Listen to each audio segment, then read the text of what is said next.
Good afternoon. Oh, that was terrible. Good afternoon.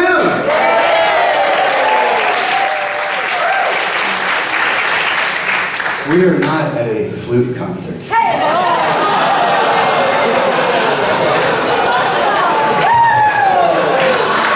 Oh, sorry, Angela. You were my favorite tech class. I'm sorry. All right, so, well, welcome everybody. This is the great grand finale of a fantastic weekend that we've had here. Wednesday, or actually Friday night, felt like Wednesday. Friday night and Saturday, there's been a lot of laughter, a lot of hugs and handshakes and greeting of people. Some who haven't seen each other in 40, 50 years. Some who have kind of lost their mind. They saw him yesterday, but they felt like they haven't seen him in 40 or 50 years. And just a lot of great fun and music and singing and dancing. So this concert's kind of the same way, you know, as a percussion concert has always been. We're a little bit interactive, okay? So don't feel like you gotta sit still. We're all drummers. We're all born drummers, as Taylor says. So when you had that heartbeat going, you know, that was the start of it. And maybe you've forgotten your drumming abilities, and when you hear this music, you're gonna wanna start moving. So don't fight the drummer inside. Go for it. So anyway, so first of all, I'm going to introduce Mr. John Valentine, whom I actually spoke to on the phone. We were trying to decide, did I email you? Did email exist when I first talked to John?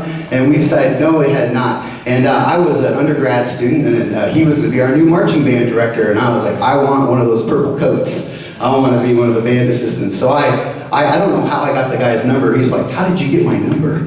Kind of thing. And I called him, and he's going to try to take the phone away.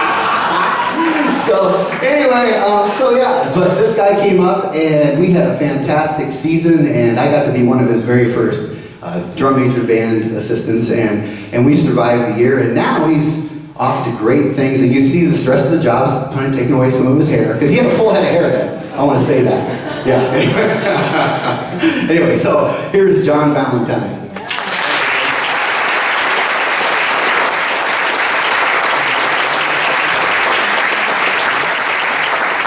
Well, good afternoon, everyone. 50 incredible years of percussion here at UNI, and this is just quite an amazing weekend.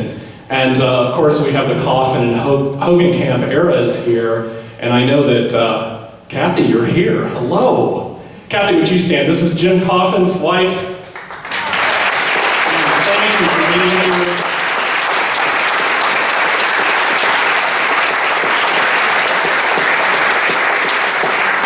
We, of course, lost Jim. He was an important part of this program. We wouldn't have had the renovated Russell Hall if it hadn't been for Jim's work, and he was always connected to this program. So he's certainly here in spirit with us today. So, Kathy, I'm glad you could come all the way from California to be here today.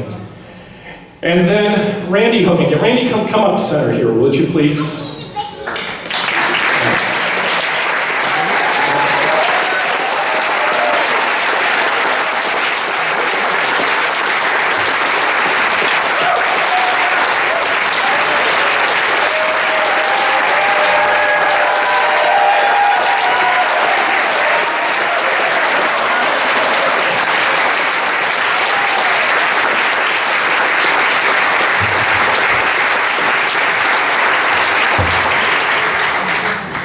Randy, I have never seen you with tissues at a rehearsal. It was normally get over it. Right, exactly. You know, I mean, the tissues are for everybody else, but not today. I'm just going to speak from the heart here, and I've worked with Randy for 25 years now, and what's been so impressive, and I used to frequently tell my wife this, she would come home from a concert, and the students that were playing on stage looked like little Hogancamps. And the reason I mention that is because Randy taught with such incredible style. And when a percussionist played an instrument, no matter how simple the part or how difficult the part, they were into it, they were engaged, and just showing that they were being taught by an absolutely master teacher. And Randy, this just really says it all. It's just, wow, incredible career.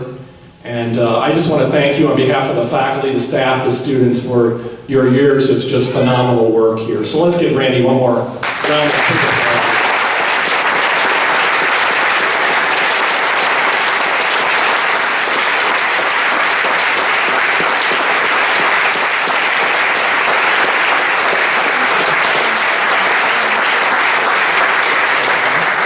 And Jane Whitehead, where are you? Where's Jane?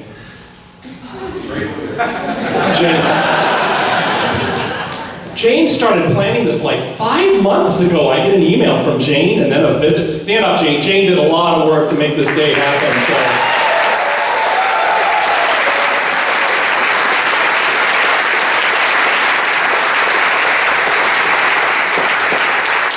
And Jane and Randy and Jane, inseparable and just phenomenal team, and have made it happen here for so many years at UNI. And Jane, thank you for everything you've done for the School of Music and for Randy over the years. At the end of today's concert, we have a reception, and every single person is invited in the room, so please attend our reception after it's over. Now it's my great pleasure to introduce the Provost Emeritus, longtime Dean of CHEFA at that time, the College of Fine Arts, Humanities and Fine Arts, and now retired but very connected. He still serves as the board of our international piano competition and always been a great supporter of our faculty here. Please welcome Jim Lucker.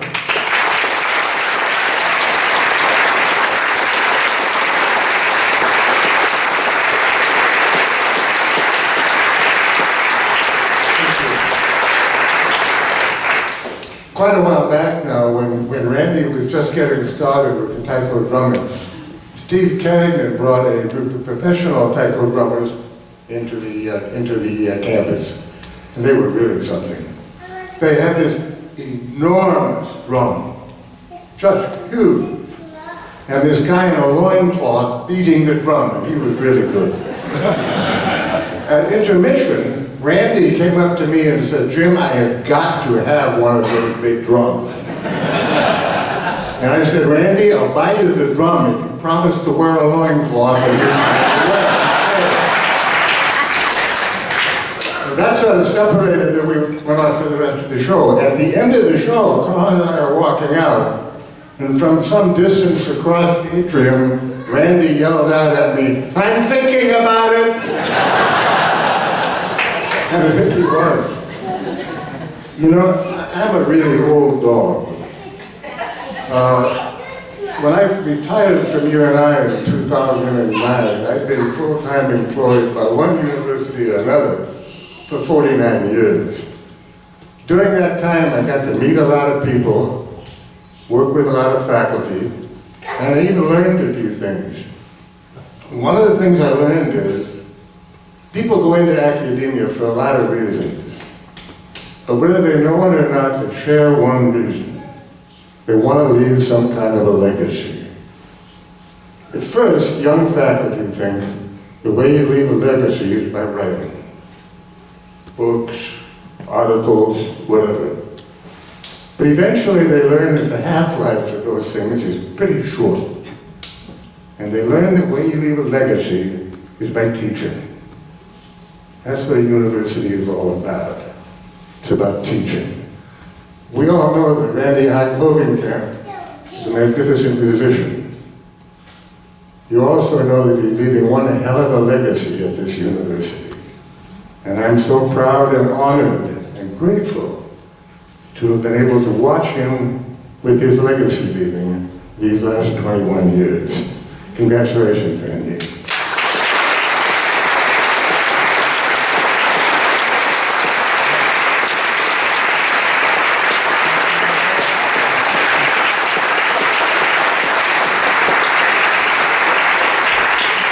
Okay, well, we're going to start celebrating those 50 years. We're doing it chronologically, so we're starting with Jim Coffin's years, and we're going to move on to the years of Randy, those 44 years.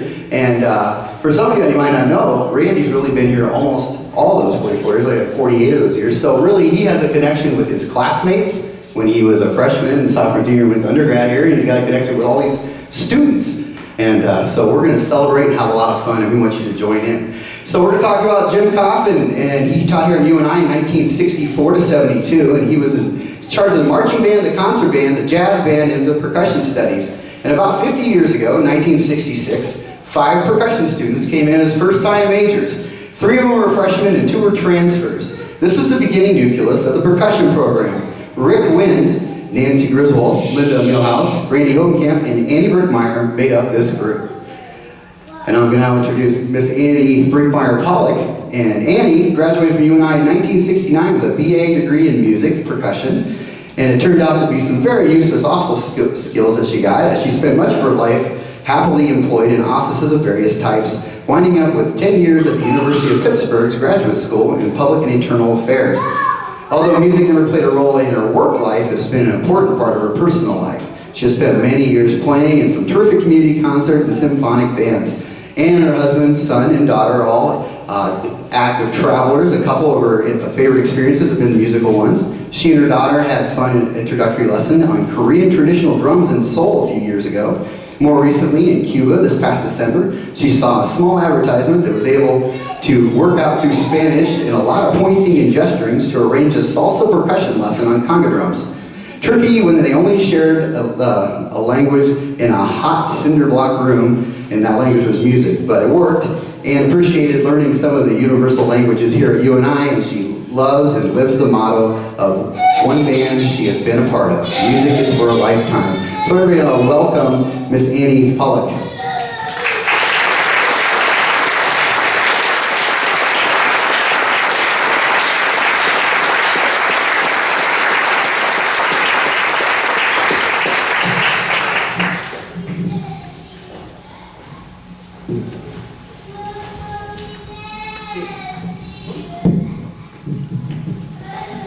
I think I've got it. Can you hear me? Okay. Yes, the Coffin era, the 1960s. And as you just heard, those are the days when Jim Coffin was teaching and Randy was a student here. Those 5 of us percussion majors all got here around the same time, 50 years ago, 1966. And during that time, we all played together in the symphonic band, the marching band, the percussion ensemble. But that didn't seem to be quite enough. We even spent our spring breaks together.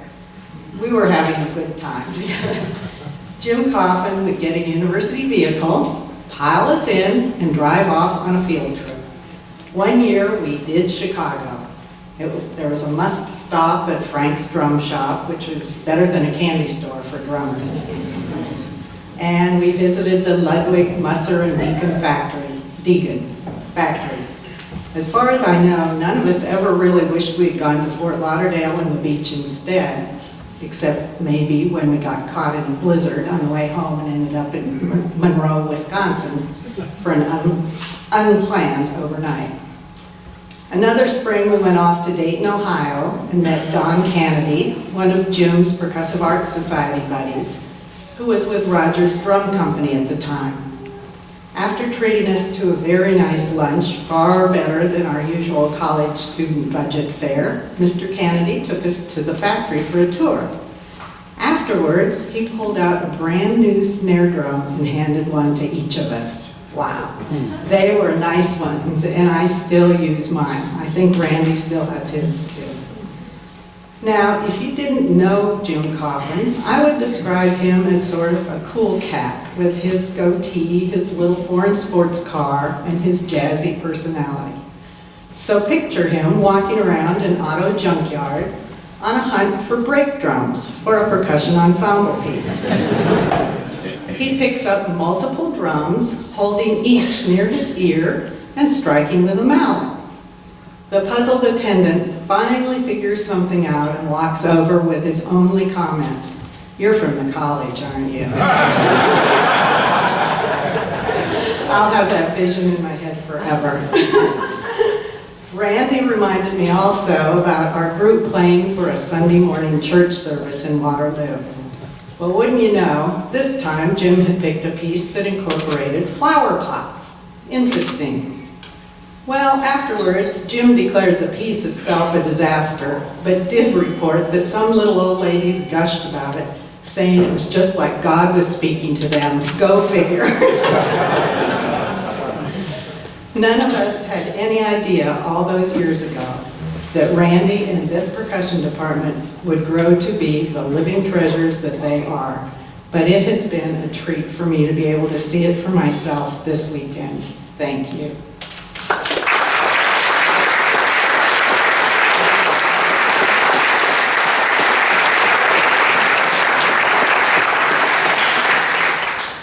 And now I'd like to bring up Alan Jacobson to speak a little bit about this era.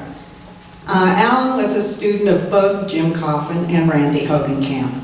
He taught band in Fayette, West Delaware, and Waterloo. Currently, Alan serves as the jazz band and percussion instructor at Wartburg College. Alan and Julie's son, Brad, was also a percussion major here at UNI. Alan?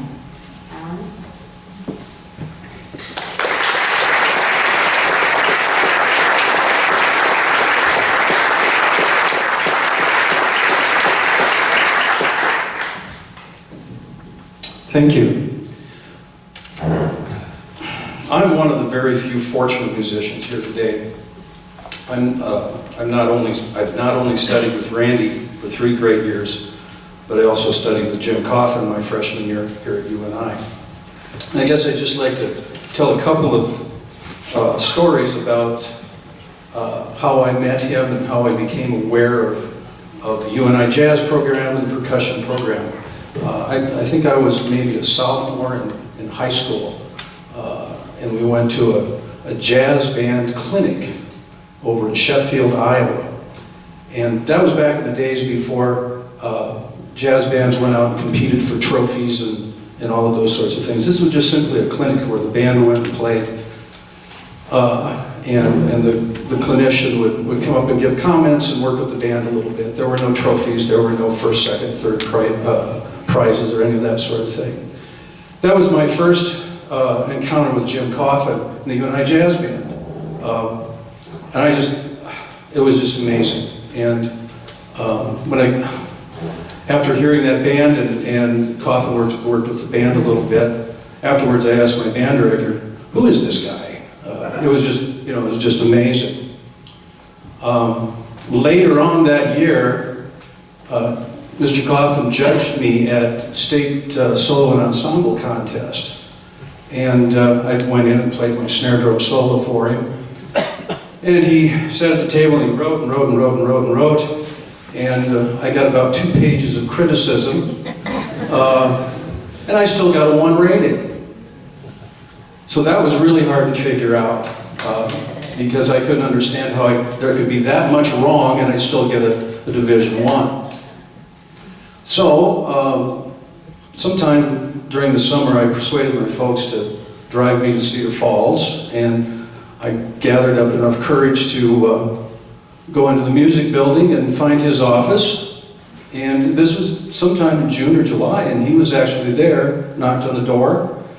And I went in and talked to him about that criticism sheet, or the ballot, and he proceeded to give me a lesson. So that was very impressive, and I was so grateful for that. And I learned some things in that lesson that have carried through for a lifetime. Over the years, the next couple of years, I went to the SDIJ jazz festivals and concerts. Also heard the percussion ensemble play at an honor band festival somewhere up in north central Iowa. I'm originally from Greene, Iowa. And so I decided that maybe I'd like to pursue a music career and major in percussion. So anyway, I was considering the University of Iowa, I was considering UNI, and I was also considering Wartburg College, who at that time they didn't have a percussion instructor. Well, that winter of my senior year, I was selected for the University of Iowa Honor Band. And along with 2 other students, my band director, we went down to Iowa City. And Joe Morello was the guest artist that night. He was the old Dave Brubeck drummer, and he was going to perform with the Iowa Wind Symphony. Anyway, we got to Iowa City and we were standing in the union there in the ballroom along with my band director and 2 other students from Green. And I felt a tap on my shoulder. And I turned around and here's Jim Coffin standing there. And he's looking right into my eyes and he stroked his goatee and he looked at me and he said, "Are you coming to UNI next year, Daddy?" Well, obviously, how could you say no? And I said, "Yeah." So I went home, filled out the applications for the University of Northern Iowa, and I ended up here. My freshman year was not easy. There were many ups and downs. I had very little experience playing mallet percussion instruments prior to coming to UNI. I had a few piano lessons, and I guess I memorized maybe a bell solo or something like that up to that point. Mr. Coffin was the reason I made it through my first year, because he cared about me, and Jim Coffin cared about people. Mr. Coffin was a motivator and an inspiration to all of us. Because of his talents, personality, and because he cared, I remember doing things musically that I never thought would be possible that year. He laid down the foundation for me for success for the next 3 years as a student of Randy Hogancamp and a long and rewarding teaching career. Thank you, Randy, for everything that you've done for me. Thank you, Mrs. Coffin, for being here, and thank you, Chief.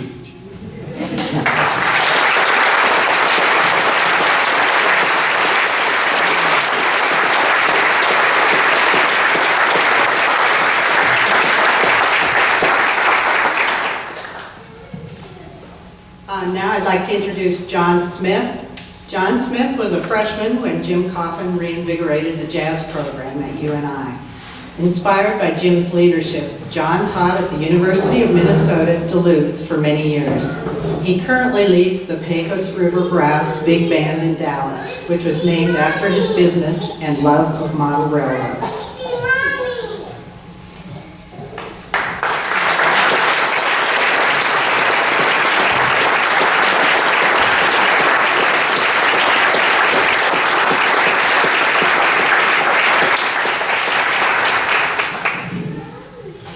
It's all about a teacher. 5 words. It's all about a teacher. For the next few minutes, I want you to all think about how many years you personally have in education. And I want you to think about who that teacher was, or teachers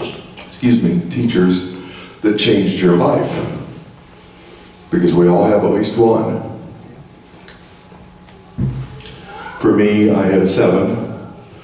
I've got 21 years of education from kindergarten on out, so 7 isn't really very many when you count good teachers, sadly.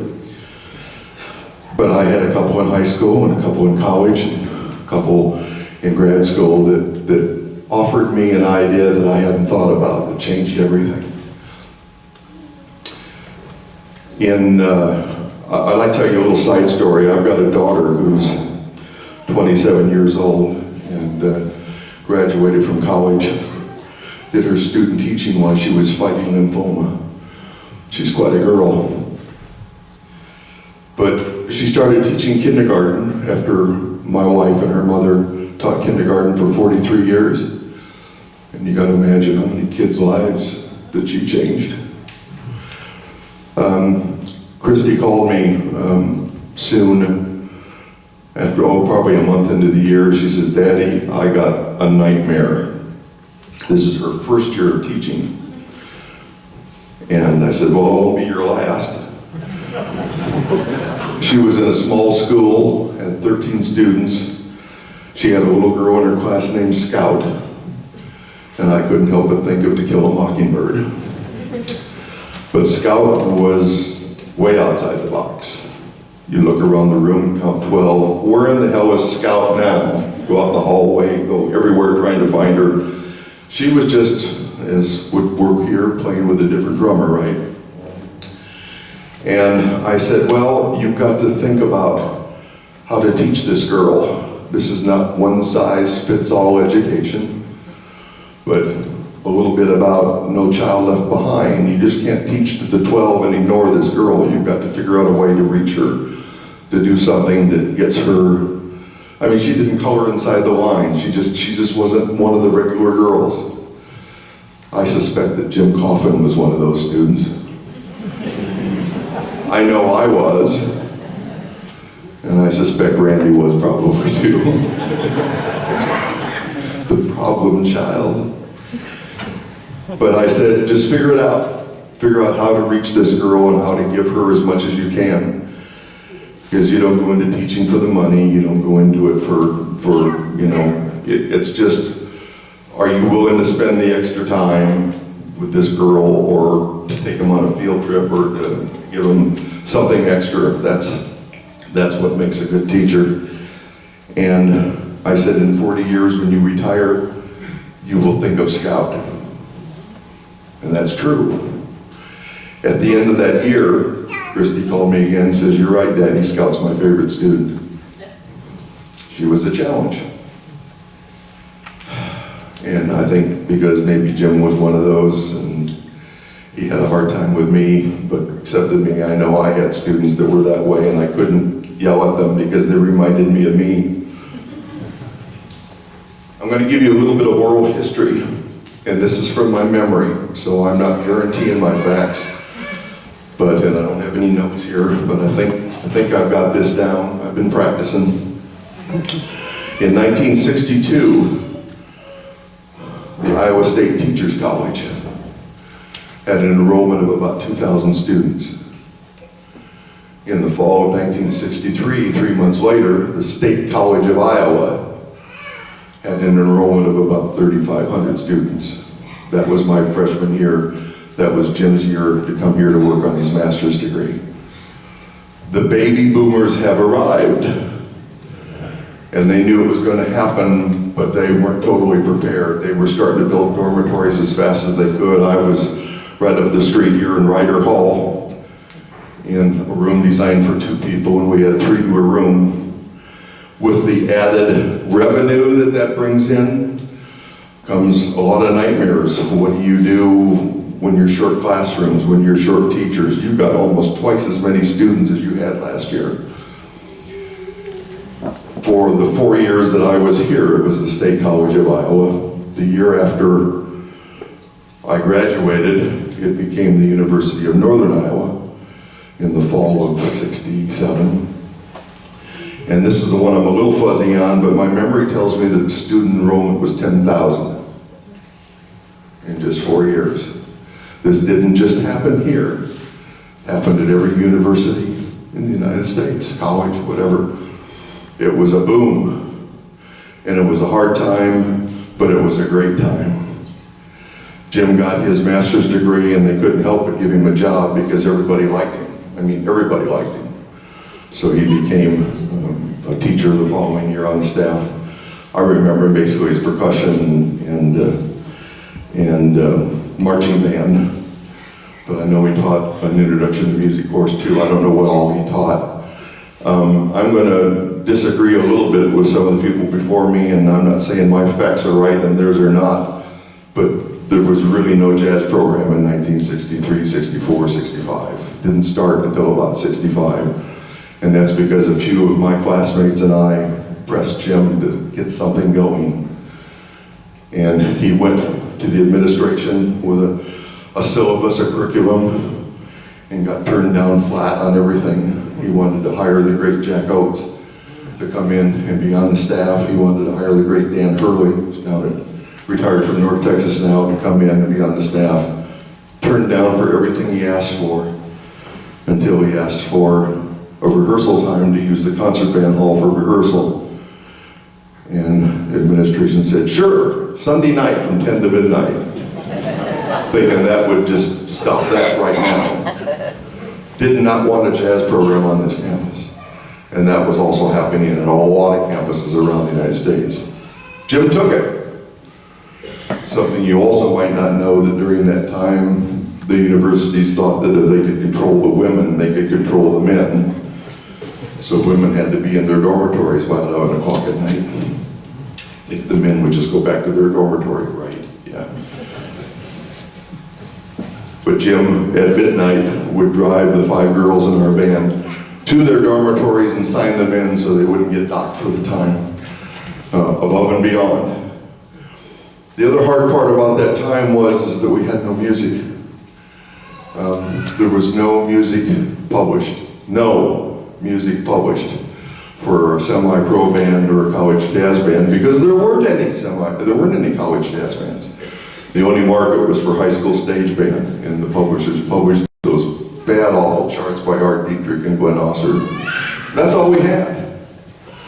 If you listen to a talk show, evening or daytime or whatever, and they're interviewing an actor, actress, and they say, "What can you attribute the success of your last movie?" They will always say, "We had great writers." That's where you start, with good writers.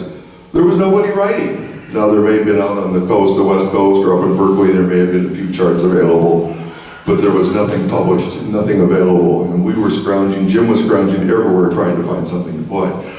And with crummy charts, we had the lack of a lot of motivation. That changed in 1968. The Count Basie Orchestra hired Sammy Nestiga, who just retired from the military, to write an album for him.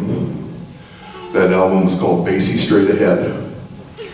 And when the vinyl was released, they also released all the charts on the album. They were a whopping $6.50 a piece.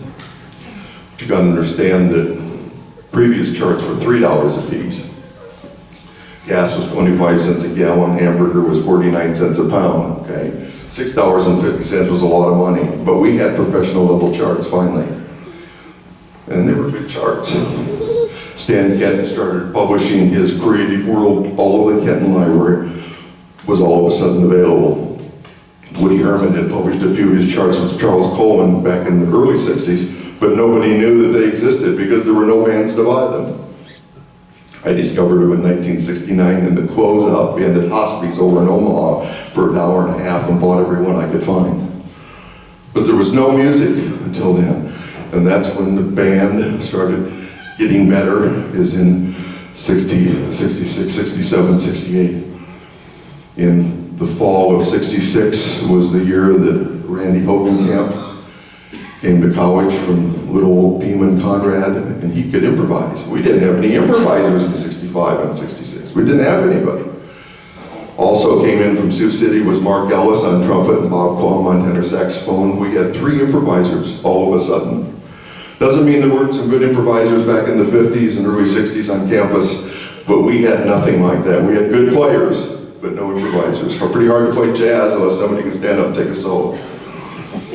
But all of a sudden we had 3 guys could do it. And this is what's important about this, is that all of a sudden, the University of Northern Iowa was the first school in the state of Iowa to want to have a jazz program. And a lot of the faculty and administration didn't want it to happen because they were afraid that jazz monster got loose on campus, it would do just exactly what it did. Everybody liked it. The students especially put it over concert band. Everybody liked jazz. And then pretty soon, the next year was when it just boomed, 67, 68, when they went to, was it the Elmhurst Jazz Festival? Eau Claire Jazz Festival. And Jim met Clark Terry, established a lifelong friend, and won the festival. And that's when everything changed. I had already graduated, I was gone from this. But we set the pace because once we started having a few players on campus and the only place in Iowa that you could do this, students that wanted this came here to go to school. In the next year, well, the next 4 years, I got that letter from the president that said, your friends and neighbors have selected you to represent us in a conflict overseas. And I and a bunch of other people, all independently, went down to Omaha and auditioned for the SAC band. We had a letter that said that we were accepted for the band. We had 3 months to accept it or decline it. When I got my notice, I immediately went over to Waterloo. I was teaching at Winthrop, went over to Waterloo and joined the SAC band, as did John Peterson and Roger Fidelic and Phil Schaefer, a bunch of guys. There were a dozen, I think Rick Wynn was in there too. Bunch of guys were in that band. I would say I got an opportunity to defend you all from communism with my tuba.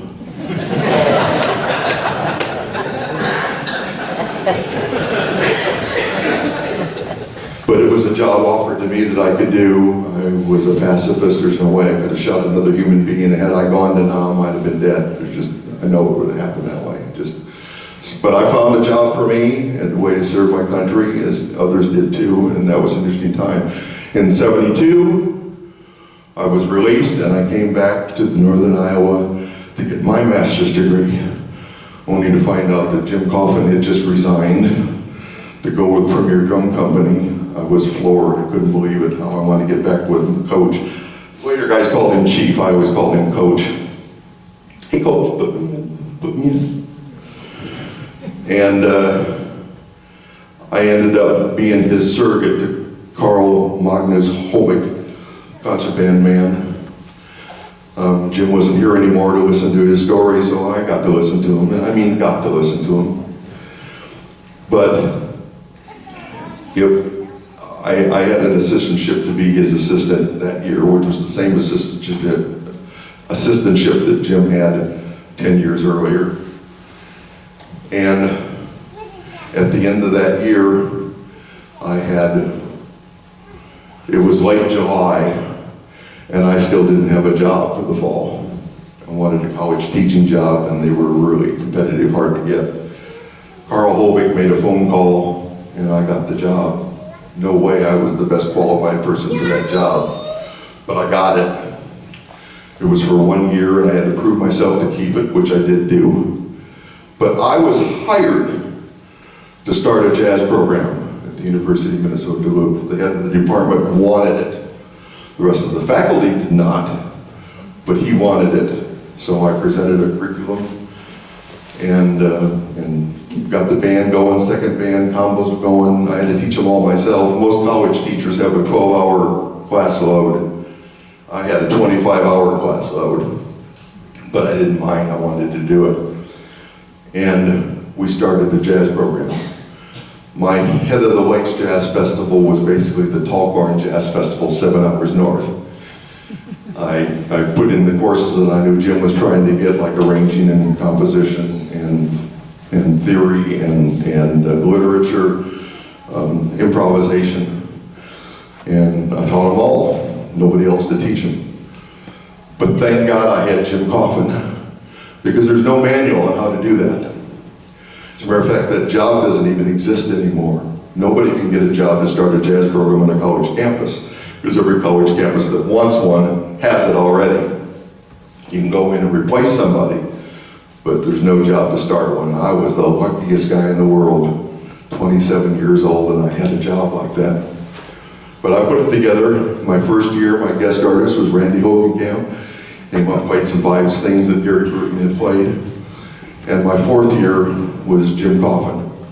Came up and played drums. Jim Coffin walks out on stage in front of my students and their parents and my faculty and everybody else and says, "It's really always good to find out that one of your problem students made good."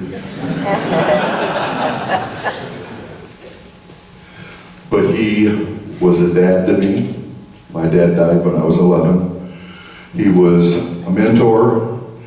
I just did everything that he did, and I wanted to be Jim Coffin. That's who I wanted to be. I wanted to be a teacher like that. He just, to me, did everything right. He was a funny guy. You saw him in the hallway. "How you doing, Jim?" "Just fine." He always had a smile on his face, always had a joke. So one time I saw him without that, and that's one of the times he came out of the office when he didn't get what he wanted, and slammed the door and walked right by me and a couple other guys and said nothing. And I said, "Uh-oh, Jim's mad about something." I didn't find out for a year or two what that was all about, but I did find out. The troubles that he had trying to put a program in was not wanted.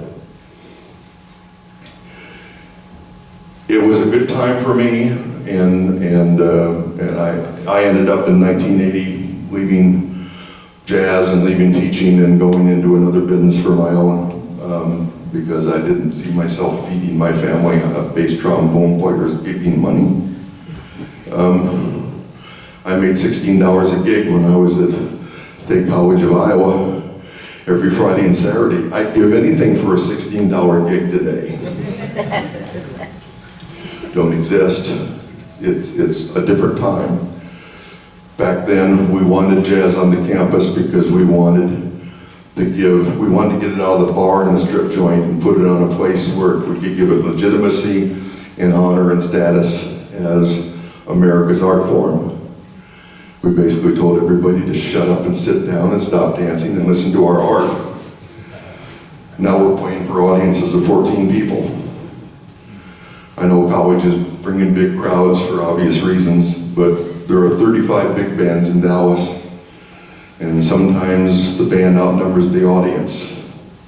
It's very, very difficult to make anything happen. Nobody's got any money for that anymore. Got to go to Europe to hear jazz, or Japan. That's where it is. They bring in thousands to it. But think about who that teacher was for you that made a big difference in your life. My connection to Randy when he came here in '66 is that I had a lot of seniority because I hadn't done it yet, and I was top of the list for a pledge son in Phi Mu Alpha Sinfonia, and everybody wanted Randy. Everybody wanted Randy. I got him. He still calls me dad, and I still call him son. It's not so much about the fraternity, just that we bonded very, very good, and we've been friends all this time. Admire everything he does. And I think it's marvelous today that you're doing this. Last thing I want to say to you is you're going to retire. You don't have to do anything anymore, unless Jane tells you to.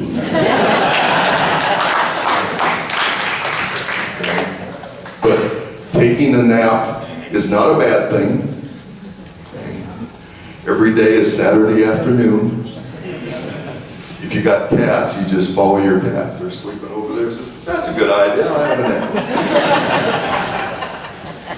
You can do things if you want to, but you just don't have to. And I really enjoy retirement.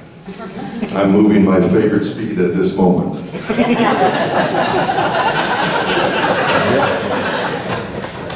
But thank you, Randy, for inviting me up, and Jane. I've had some health issues in the last few months, and I wasn't sure I was going to get here, but I had a friend who's not interested in this at all, but he says, I'll drive you up there. So I didn't have to drive it. He just drove. He's my Uber driver. He's out in the hall somewhere for something to do. But he's a great friend, otherwise I could not have done this because I'm feeling a little pain. But I thank you for everything. I appreciate it all, and have a great week. Please have a wonderful week. This is what it's all about. Thank you, Coach.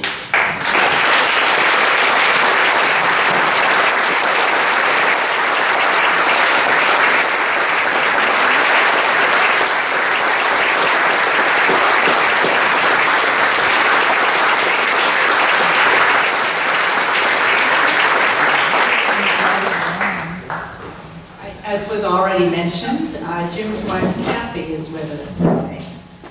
She graduated from Drake University with a clarinet major and piano minor. She taught instrumental music in Audubon, Iowa, and played clarinet in the Carl King Band. She's also taught music in Minneapolis, Minnesota.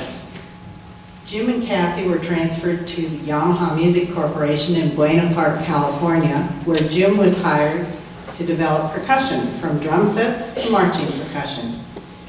Jim and Kathy then made their home in Anaheim Hills, California for the past 29 years. In California, Kathy has taught music at the Orange County Schools, at the El Toro Marine Base, Irvine Unified, and Garden Grove Unified, as well as teaching private clarinet lessons and teaching the Orff Schulwerk philosophy at the Orange County Department of Education.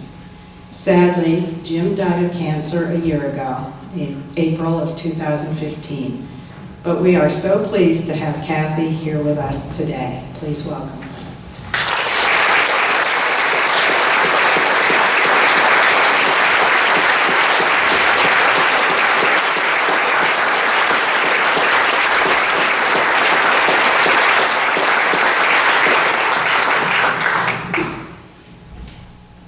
Thank you all. It's wonderful to be back at UNI and to be among the Panthers and to be among Purple for Life.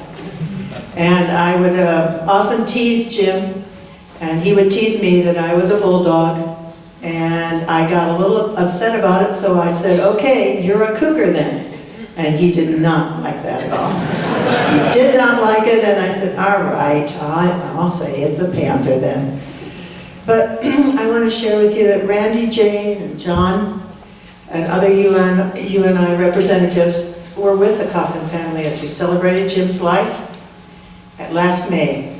And our family was so pleased to have Randy and John and other UNI alums share a message of their expression of the part Jim had played in their lives. John's message that you heard today of it's all about being a teacher, he mentioned that at Jim's service too. And it really, John, was in my mind. I thought of it, certainly, because I always remember his legacy. But you emphasized it so much, it's just a very important message to me. And Randy presented a message about Jim telling Randy, be true to your word. Now, I had not really heard that specific thing before. And Jim said to him, do what you say you're going to do. And I remember that from Randy's message at Jim's service. Of course, the story that I heard from Jim so many times was the one where Jim was leaving UNI to go into the music industry. And Jim had the powers that be. He had already hired his replacement to take over the percussion program at UNI. And he was told, because he was leaving for the music industry, he was told, you can't do that. And Jim said, I just did. I hired Randy Hogancamp, and he is going to be terrific. But that story I had heard from Jim so many times, I just had to repeat it again. And also at Jim's memorial, Randy was dressed in a suit. Randy said that it was all about the concept that Jim had given him of being loyal to the person you are respectful of. You dress up for that person, and I'd not really heard that part before either. So here was Randy in a suit, and of course his purple tie. And I want to tell you, Randy, Jim could not have been happier with his decision of whom would take over for him, and me as well. Both I and my drum god think the world of you and Jane, and you are wished the very best from the Coffin family. Now, I am not really a storyteller at all. I can't begin to compare to Jim with his crazy stories. But I do have one kind of silly story, but yet kind of sad in a way too. Last year, Jim received an email from Jack Graham, and I really didn't realize those two were all that close, but they were very close. And I think Jack didn't realize that he was so very, very ill as well. And he said, well, Jim, do you remember when we always played tennis together, a tennis match? And it was early in the morning, and it was raining, and we'd be in our underwear playing tennis. I never heard that one before, but Jack had it on the email. And it was shortly thereafter, unfortunately, that Jack passed away. And that Jim passed away, but it was just a very, very silly story, but it's what it's all about with friendship and all. And I also have one other thing. And I wanted to tell Randy, I'm a little worried about you, because when you retire, I'm wondering, okay, now what world percussion are you going to go into? So, in the Wall Street Journal, there was an Indian drumming group. And of course, we all, you know all about their wonderful drumming there. And in India, they have the drummers that get together and they go to people's homes, people who own or owe property taxes. And they start drumming there. And these people then are shamed into paying their property taxes. I love that story. And I have a proof of it because it was in the Wall Street Journal. So you get that clipping. And if Jane and you have a little time and you're going to go to India, then you're going to have that little story. Now, excuse me. Also, I saw that the picture is on the screen, but I couldn't resist when Randy told me the story of the respect and how you dress. I had the picture, of course, of Jim and you at Russell Hall. And Jim is in a suit. And you are in your black outfit that I would call good for your drumming, right? And so I have that for you, Randy. And I can't tell you how much we appreciate your fine work. So anyway, here is that. And here's the Indian drumming thing. So here's the I'm sorry he doesn't have a purple tie on there, because I guess I didn't realize that.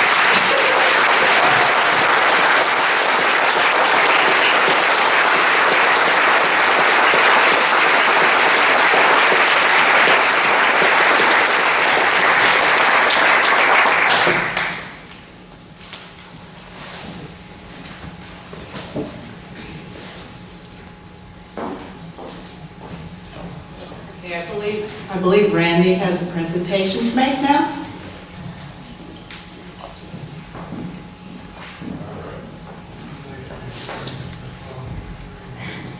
So, I'm not here to tell you all of the stories, and if you knew Jim, there are many, many, many stories. But what I want to do is to honor Jim and all of the many former percussionists that we knew, that we played with, that were part of this program, and to recognize their contributions for those that are no longer with us. You have their names in your program. I do want to add one more that I just learned of yesterday. I didn't know was Bob Emery. And I'm sure there are others that I probably missed, and I want to include them in your thoughts. I have just a small token to give to the families for them to remember the connection that their loved ones had with UNI. So I'm going to start with Kathy. Kathy is just our commemorative drum head with Jim's name. You can have it signed, you can have it framed, or hang. It's for you to remember us and Jim.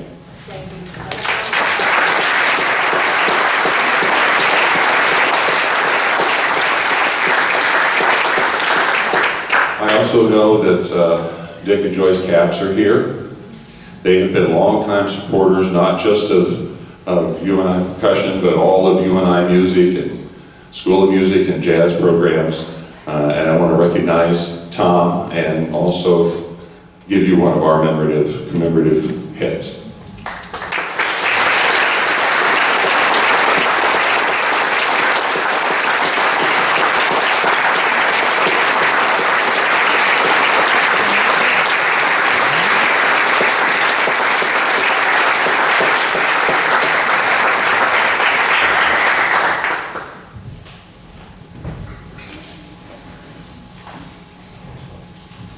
And I know that Ruthie Walker and her son Andrew are here for Bruce Walker. And it was really meaningful when I found out recently that Andrew is a member of the Panther Marching Band. So we thank you for being here and for Bruce's memory.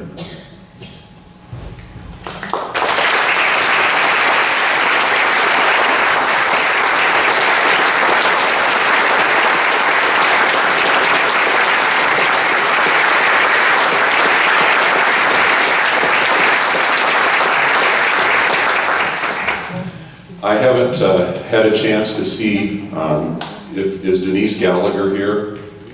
Denise? I had spoken with her earlier, and okay. She would be here representing John Otten, and I wasn't able to also be in contact with some of the other members, but we will remember them, and thank you for coming and sharing this afternoon with us. Thanks.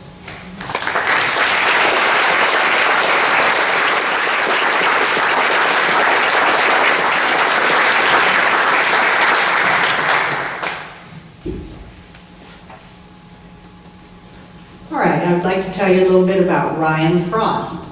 Ryan Frost is a percussion educator with experience in Western and non-Western music. Frost completed his Doctor of Musical Arts degree at West Virginia University in 2015. He previously earned a Master of Arts degree from Middle Tennessee State University and a Bachelor of Arts degree from the University of Northern Iowa. He has held previous teaching positions at each of these institutions and is currently instructor of percussion at Fairmont State University, where he received the Outstanding Adjunct Award for Teaching Excellence. Along with his background in concert percussion, Frost has a strong interest in music of non-Western cultures. He was a recipient of the Global Education Opportunities Grant that enabled him to study West African drumming and dance throughout Ghana during the summer of 2010. In 2012, he performed with the WVU Steel Band at the Smithsonian Folklife Festival. Frost returned to Ghana for further study in 2014. His primary teachers include Michael Vercelli, George Willis, Lalo Davila, Jim White, David Pruitt, Randy Hogancamp, and Jeffrey Smith. Frost has performed with the Morgantown Community Orchestra, Waterloo Cedar Falls Symphony Orchestra, Dubuque Symphony Orchestra, and Wartburg Community Symphony Orchestra. Ryan proudly endorses innovative percussion sticks and mallets. Now, Ryan is now going to perform Hymn for an Angelic Child by Gus Bergdorf. And this is dedicated to percussion alums no longer with us: Jim Coffin, Dale Smith, John Otten, Bill LeMay, Bruce Walker, Alan Peterson, Marcy Rosenberry Berman, Tom Capps, and another name that was added yesterday. Right, Bob Emery. Bob Emery, sorry. Ryan?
Thank you, Ryan.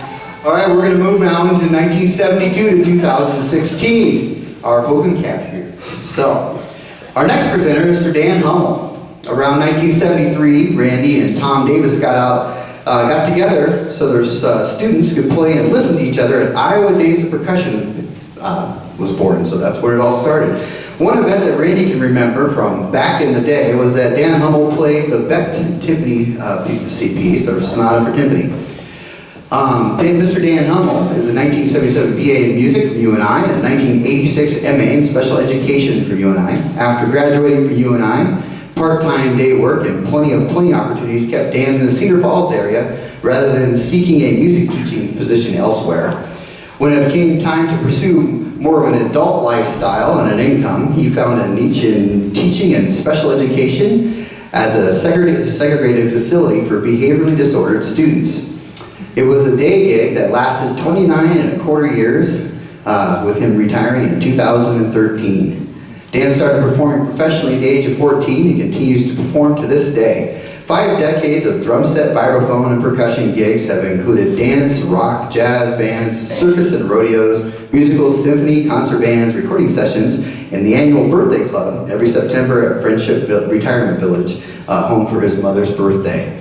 In addition, Dan is a retired and founder of the member Orchestra Alto Maiz, which performed at the 1998 Montreal Jazz Festival. He can also be heard on numerous recordings and concerts throughout the Midwest. Please welcome Dan Hummel.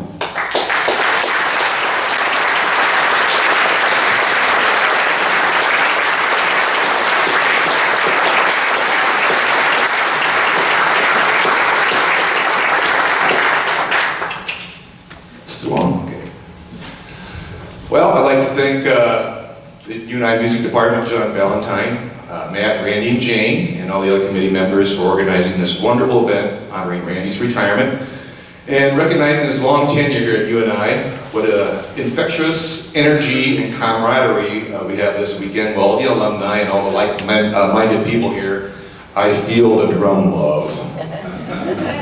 And that was a beautiful performance by Dr. Frost in remembrance of our past alumni. A couple of those guys I knew pretty well. John Otten, and if you're old enough and had been around in the area to know John Otten, you would know some of the legendary stories about him. I took lessons from John when I was in 8th grade in 1960 something, and he had just gotten off the road and was back in town. Had a really small second floor apartment, and lessons were in his living room. He had a little practice pad set, and he had a record album was the right symbol, and we worked out of the Chapin book, of course, and some stick control. John was always positive and engaging, teaching or when he was playing around here frequently, and later when I ran into him around town. John always loved music. John loved to play jazz. It's all he ever wanted to do, for better or for worse. He was a kind of a 50s, 60s style jazz drummer, part beatnik and part local Svengali that inspired a lot of our local drummers and jazz musicians. He was a unique and inspiring drummer for me, and he would have been moved by the recognition today. Another guy I knew pretty well was Bill LeMay. Bill had black hair and Elvis sideburns. Was built like a fire plug, incredible sense of humor, wrote a killer medley of Saturday morning cartoon themes for Percussion Ensemble with the most meticulous manuscript. He showed me how to hurt myself with nunchucks. You could play Billy Cobham licks on the drum set, so back then it was, wow. And I was always so jealous because Bill showed up here and actually had one of those LP cricket instruments. It's like whoever has one of those, And I was always jealous of his hands. He had the best hands for playing congas and bongos. Incredibly quick hands. They were always a blur. And back in those days, Bill and I played percussion behind Tim Toohey's drums in a small jazz group called Lycanthropy one year. We were into early Weather Report at the time, which was perfect for all the hand toys he played so well.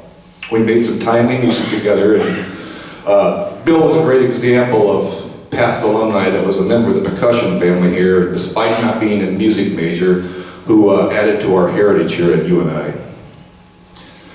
So, I'm speaking, mainly reading, so I get this right, on behalf of the 70s decade. More than 40 years ago. That's a long time, plus it was the 70s, mind you, and what you heard about college life in the 70s was all true, and some of us survived.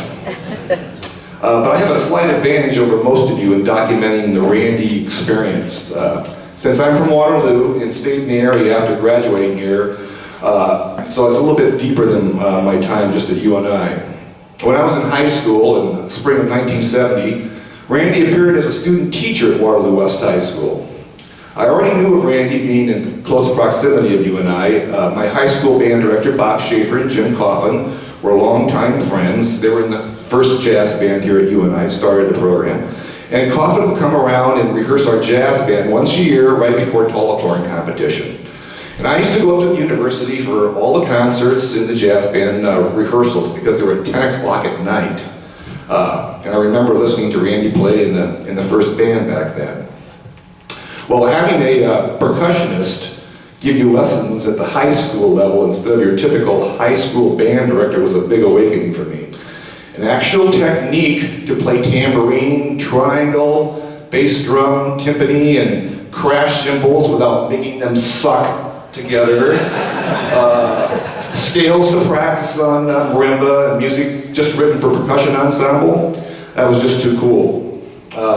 His student teaching experience was a pivot point for me about that time, and I both blame and give him credit for. Kind of put me on notice about the skills I needed to work on to continue my music education. I'm not sure how it was for him. It could have been the reason why he went to grad school after that and didn't become a high school band director. I'm not sure, maybe. So I got to know Randy when he was an undergrad. He pretty much still looks the same. A homegrown, strapping Iowa boy from Conrad, Iowa, with a big smile and big ears.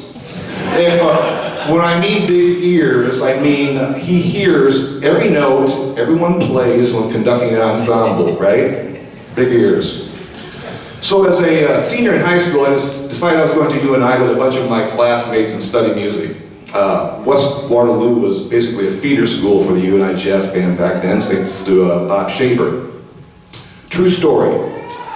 In the spring of 1972, right before graduation, Mr. Schaefer, who knew I was attending UNI in the fall for music, surprised me with the news that Jim Coffin was leaving, which was kind of a shock. He asked me, "Do you know who's replacing him?" And within a split second, I said, "Randy Hogancamp." True. I'm not sure why, but I give myself some credit for seeing something in this guy that told me he would have been a perfect match for the school and the percussion department here. So I was here when Randy started his teaching career at UNI, taking over for the legendary Jim Coffin, and that was no easy task, big shoes to fill. Randy wasn't Jim Coffin, and I'm sure he never expected or tried to be.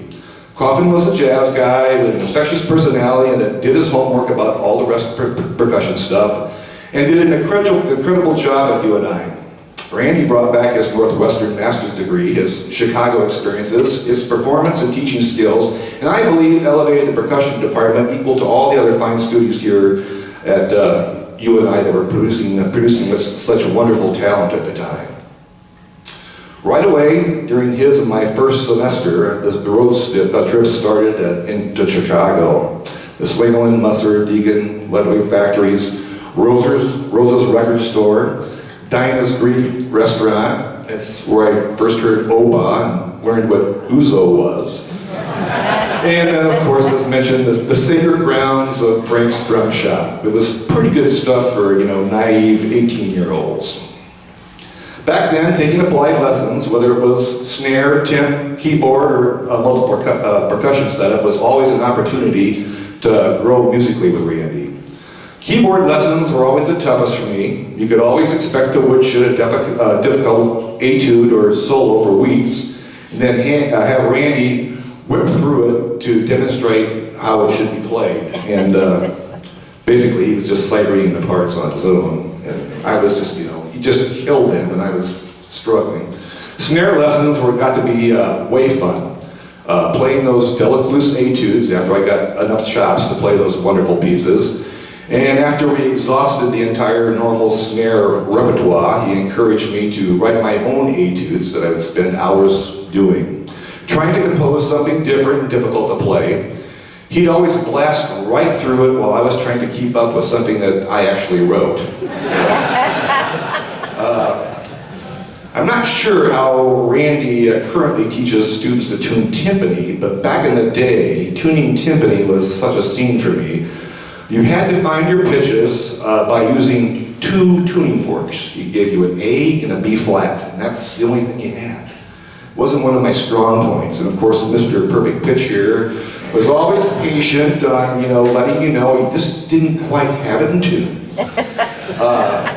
And I think being a timpanist is a pretty tough gig, in a symphonic level. And I certainly enjoyed hearing fall symphony concerts that I attended throughout the decades and got to hear Randy play some pretty awesome timpani parts. Percussion ensemble. I still miss playing in percussion ensemble. I mean, when you get to perform the Swords of Modeling, it's just percussion heaven. Unfortunately, I just happened to hear that same piece again here recently at a concert. And it was a reminder to me that when you have rehearsed and performed under Randy's baton, you'd have to be blind not to recognize his conducting abilities.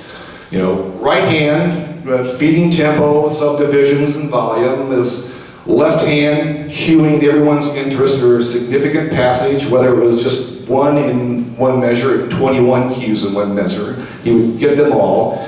And during rehearsal, he would give you a running commentary about what's going well or poorly, or better yet, singing the part you were supposed to be playing while you're struggling to keep your nose buried in the music.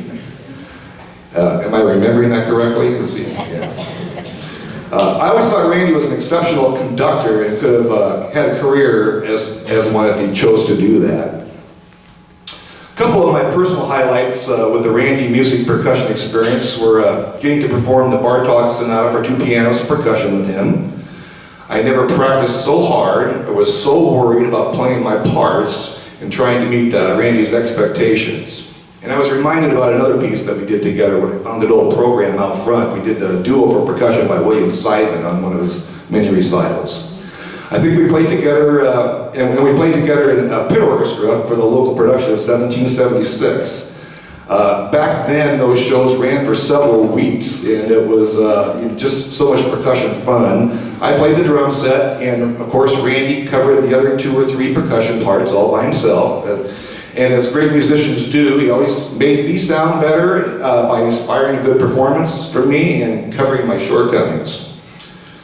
My time as a percussion student here was an engaging and wonderful experience, and I probably share the same sentiment with a lot of you here today.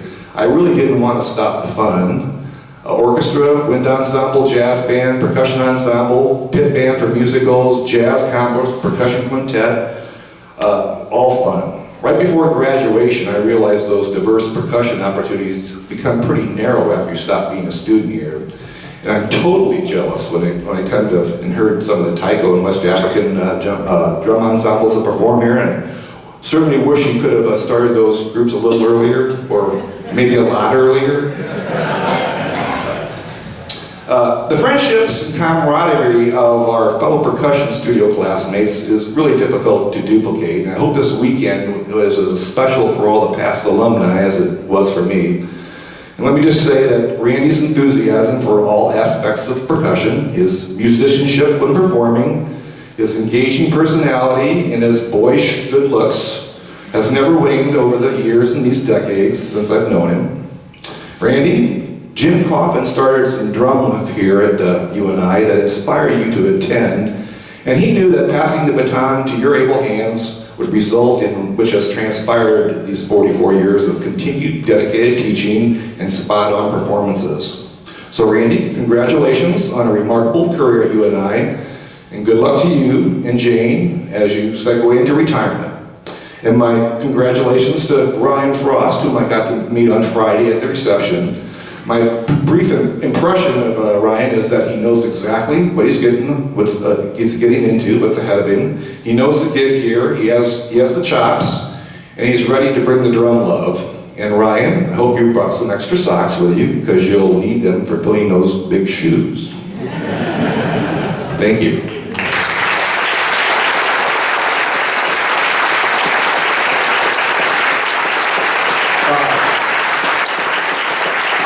I think I'm supposed to announce this percussion ensemble is next.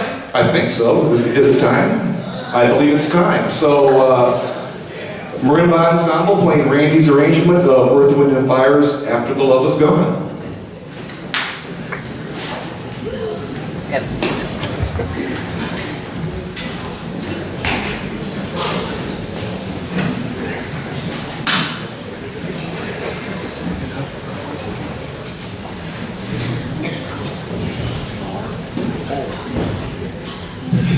So if you are feeling the love, sing along with us.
I would like to just say a couple words before we go on.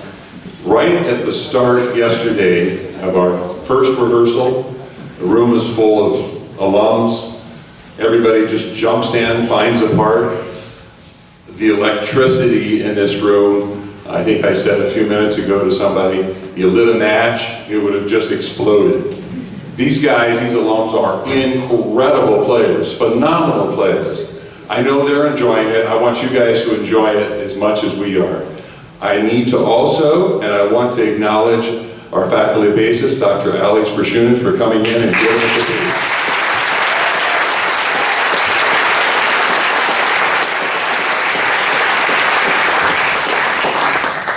And there's more to come. I'm pleased to introduce this next video. I didn't know I was going to do this until Jane asked me Friday night. And, little does she know, Jane can ask me anything. After she gave me her set of Gary Burton good vibe mallets, I would to replace my old set, so I'm thankful every time I use those. So I finally came home Friday night, and there was no alcohol involved Friday night, right, Denny? Yeah. And I actually read the bio of this person I'm supposed to introduce, and I didn't know it was the Neil Grover. And so Neil Grover performs with the Boston Symphony, the Boston Pops, is percussionist, assistant timpanist with the Boston Ballet. He has recorded with the Boston Symphony, Boston Pops, Philip Glass Ensemble, Empire Brass, and numerous other recordings. Neil has been featured as a clinician at the Percussive Arts Society International Convention in colleges and universities across the country. In addition, he has been the subject of featured articles appearing in Modern Drummer, Percussive Notes, Drum Tracks, and Musical Merchandise Review. As founder and president of Grover Pro Percussion, Neil Grover's innovations in the design and manufacture of percussion instruments has contributed immensely towards the rising standards of excellence in the percussion industry. He was formerly professor of percussion at the Boston Conservatory, the University of Massachusetts, and holds the distinction of serving on the board of directors and sustaining members advisory council of the Percussive Arts Society. Randy and Neil met while performing together with the New Hampshire Music Festival Orchestra with my dearly departed friend and racquetball partner, Jack Graham, who was a big part of that. So, Neil Grover.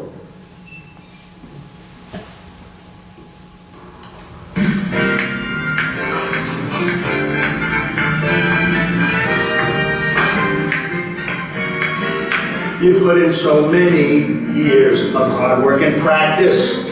You played every type of gig and instrument too. It's time that you had some fun, a chance to take in the sun. So Randy, we all wish good things for you. I want you to kick back soon, no more paradiddles. As far as marimba scales, with those you're through, throw out your etude books. You're done giving students looks. You've done it now, it's time to think of you. So Randy, all my very best, man. We miss you up in New Hampshire. No one squeezes my hand to the point of pain the way you did. I wish you all the best. Really done it all. And very best wishes from all of us here and from all of us in Boston. Take care, man.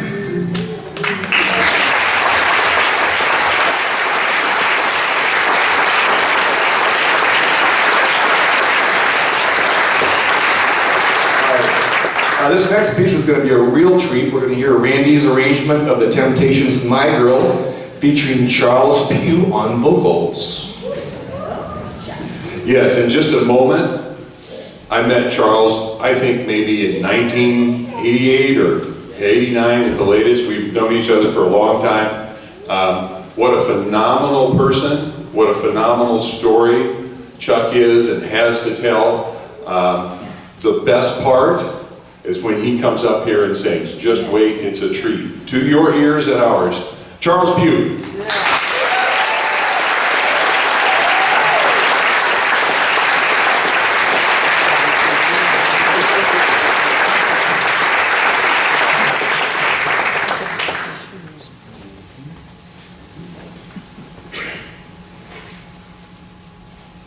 One.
All right, our next speaker, David Pugh, started taking private percussion lessons from Randy in the fall of 1979 as a junior at Mesa City High School. Dave was a selected timpanist for the All-State Orchestra. That orchestra actually was directed by Bob Dean that year, another longtime professor here at UNI, and he was also the director at Mesa State for a long time too.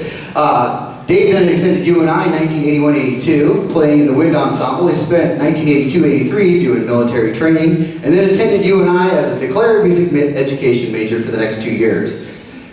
In 1985, Kevin became a flight instructor in Vero Beach, Florida, and he was then selected for flight school for the U.S. Army as a warrant officer candidate, graduating with honors. From October 1980 to July 2014, Dave was employed by the FAA as an en route air traffic controller at the Kansas City Center. Currently, he is an air traffic controller instructor for Raytheon Corporation. The Q-Man lives in Kansas City, and his wife Teresa, as well as various cats and birds. Cats and birds living together. Please welcome Dave.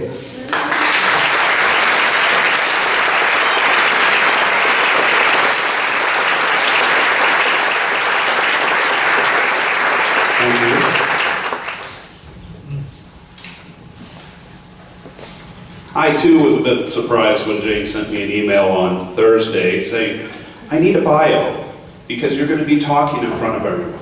And I was like, what? So I guess I'm going to talk about the 80s, and I think this is when Randy really reached his stride.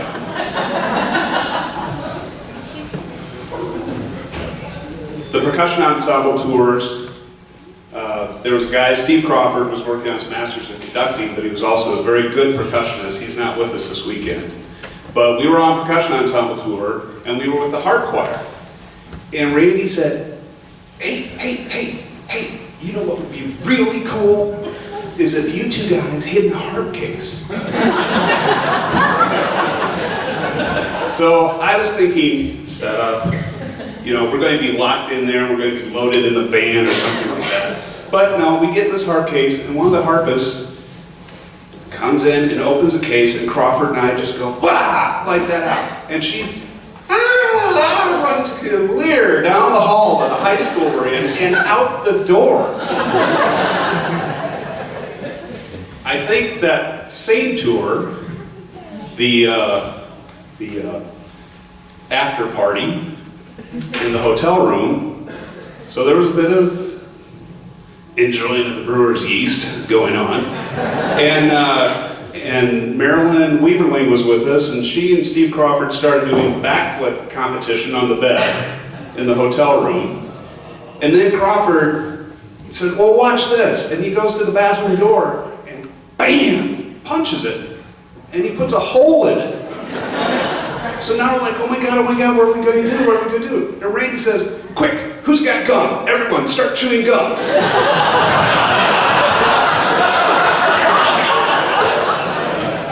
So we're all chewing this gum up, and he says, here's what we'll do. We'll take the emergency exit plan on the back of the bathroom door, and we'll put it on the front of the door. So we take it off, and it's covering up another hole.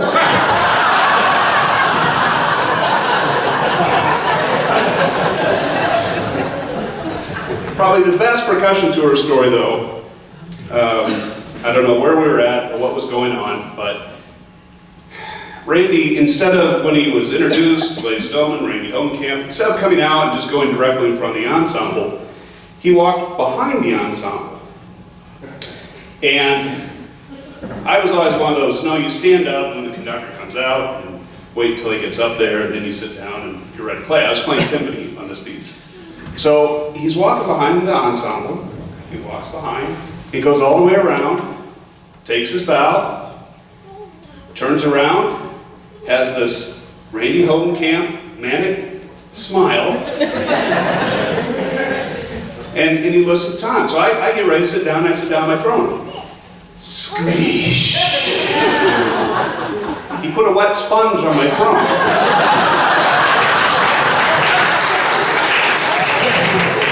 When we're there, it's time to go. It's not like I can do anything. It's just, at least I'm wearing black pants, so that's good.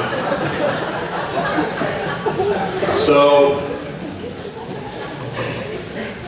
The important thing, though, is, especially at this time, at the end of the 44 years, it's important that we have some cleansing, disinfectant light of truth on what exactly happened with 1812. There it is. That was the tour. All right. Now, some of you may have heard Randy tell this story. Now you're going to find out what really happened. So I'm sitting in the lounge at Russell. Randy's door's open, and suddenly I see this smoke kind of waft out of there.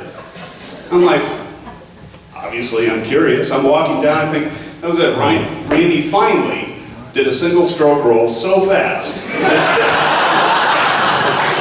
just spontaneously combusted. So I was expecting to walk in there and just see Randy with a couple like giant matchstick burned sticks. But instead, he looks like a mad scientist with this smile. And I mean, it was almost like, at last, I've done it. You know, the 41st standard rudiment. They laughed at my theories at Northwestern, but who's laughing now?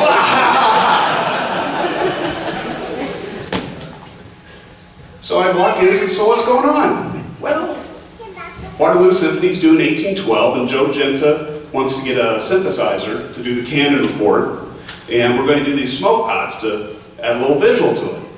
So, all right, what's the deal? What's going on? So this thing was just a board, had 5 coffee cans on it. Inside each coffee can was a block of wood with 2 nails sticking up, and there was a cage that went over each can. Safety first.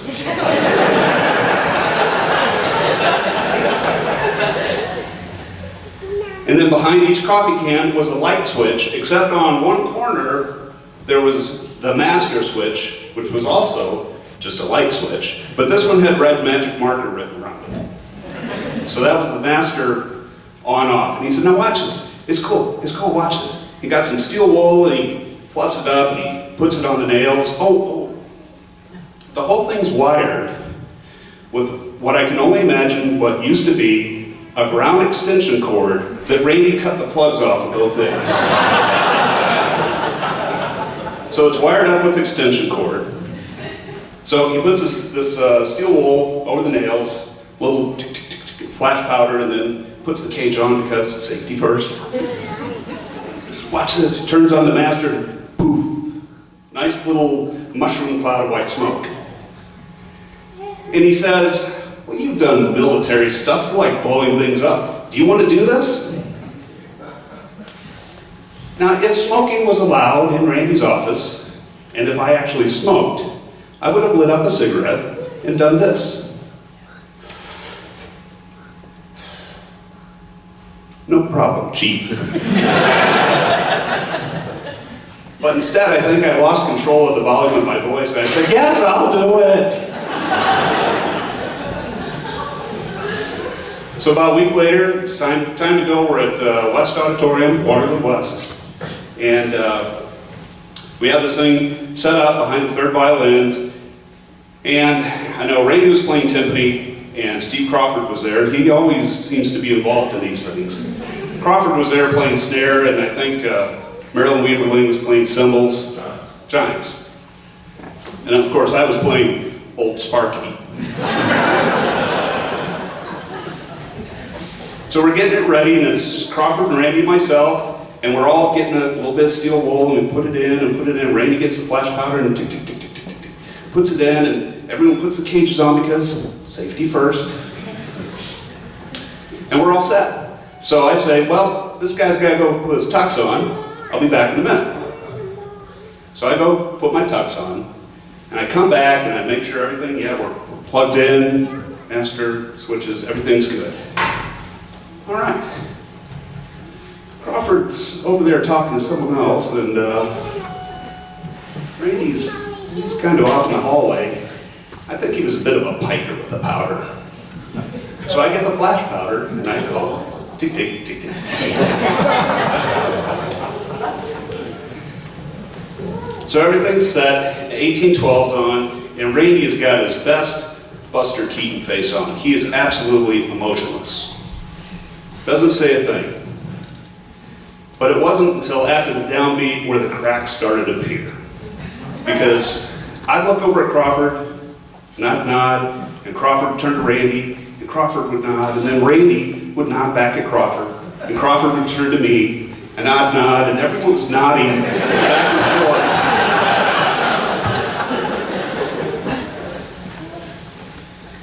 So it's getting down to it now, and dun dun dun dun dun dun dun dun, boom, boom, Randy's there, and then it starts.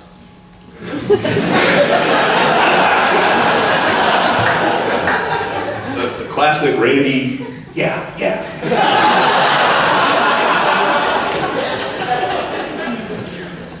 And I speak of Crawford, and he's just, Mr. Cool, yeah, this is going to be great. And I'm sitting there, and I'm thinking, man, this is going to be so great because those guys don't know I added more power.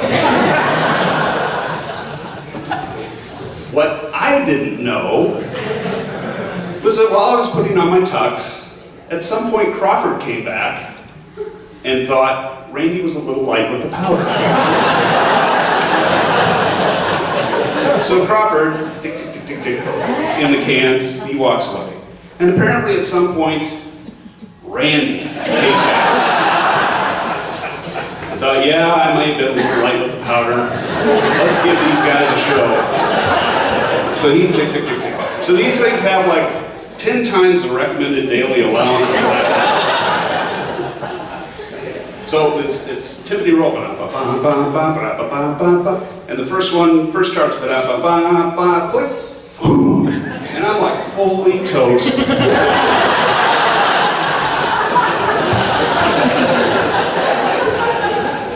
And I flick the second one, flick, boom! And this time the cage actually lifts. And I look over to Crawford, he's just got this ashen look of horror on his face. Like, what's going wrong? And then I do the third one, flick, bam! When I recovered from my momentary blindness, the cage was gone. I don't know where it went. And I looked over, and Marilyn looked like what happens when you take a squirt gun to a cat. She just had this look to her. So I look up, and there's this burning steel wool just kind of drifting and coming down ever so lightly on the third violins. So one guy really got it kind of bad. It was landing on his shoulders, and the girl next to him was like patting his shoulders out, and he didn't have a whole lot of hair, but he had like, a Homer Simpson comb over. One must have landed there because there was just like 5 hairs burned up across his head. And they get up like they're marionettes and walk to the backstage. And I'm just like, yeah, that's enough of that. So I just click off the master and back off into the wings. And the fire marshal was there. And he kind of has this walkie-talkie and does one of these things. And he walks over and says, I don't think we'll do that tomorrow night, son. I said, you're right. You're right.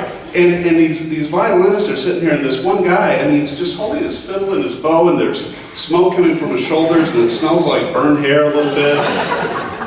He's just panting, looking at me like, how could you do that?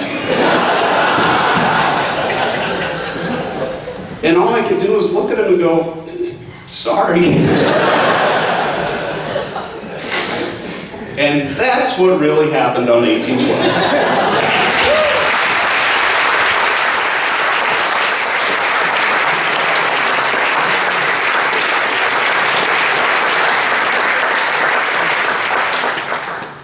I did not act alone.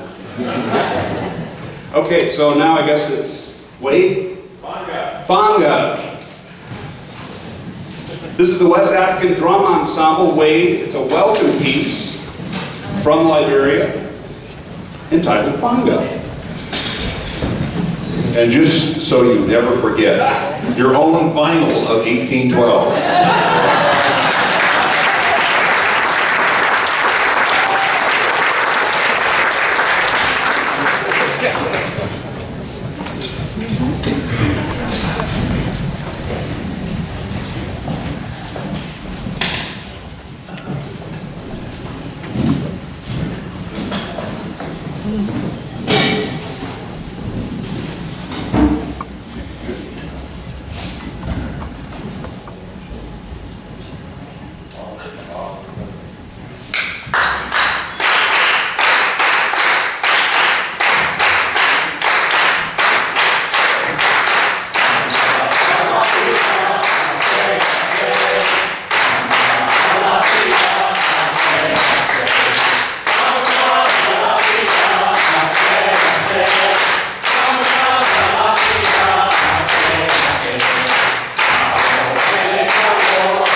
Chuck Stillwell grew up in the Chicago area where his father was an announcer for WLS Radio. When World War II broke out, his father joined the Navy, and the family moved multiple times before settling in Evanston, Indiana. Chuck caught the acting bug while in college. Originally an engineering major at Purdue, he transferred to Iowa State for industrial engineering. On a whim, he auditioned for My Three Angels and won the lead role. The director put him on probation just in case he needed to pull the plug on the newly minted actor's debut. But I had a ball. The next spring, Chuck said, I changed my major. Stillwell graduated from California's Pasadena Playhouse and worked professionally as a director and actor, including 1 year in New York City. Arriving in Waterloo in 1965, he was just in time to direct the Waterloo Community Playhouse's first show in the new theater at the Waterloo Center for the Arts. Founded in 1916, WCP is Iowa's oldest community theater and among the oldest, most continuously operating community theaters in the U.S. Randy met Chuck during the summer of 1970 while playing for a WCP musical. Before it was all said and done, Randy had played for 14 or 15 summer WC musicals, spending over a year of his life in the Hope Martin Theater pit. Please welcome Chuck Stillwell.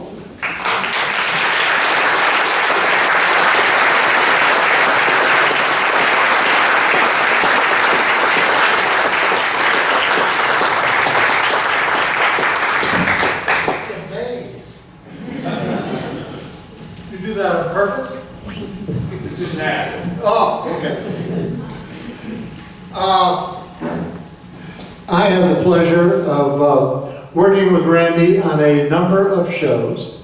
For a 11-year stretch, all of the musicals. Before that, the occasional musical.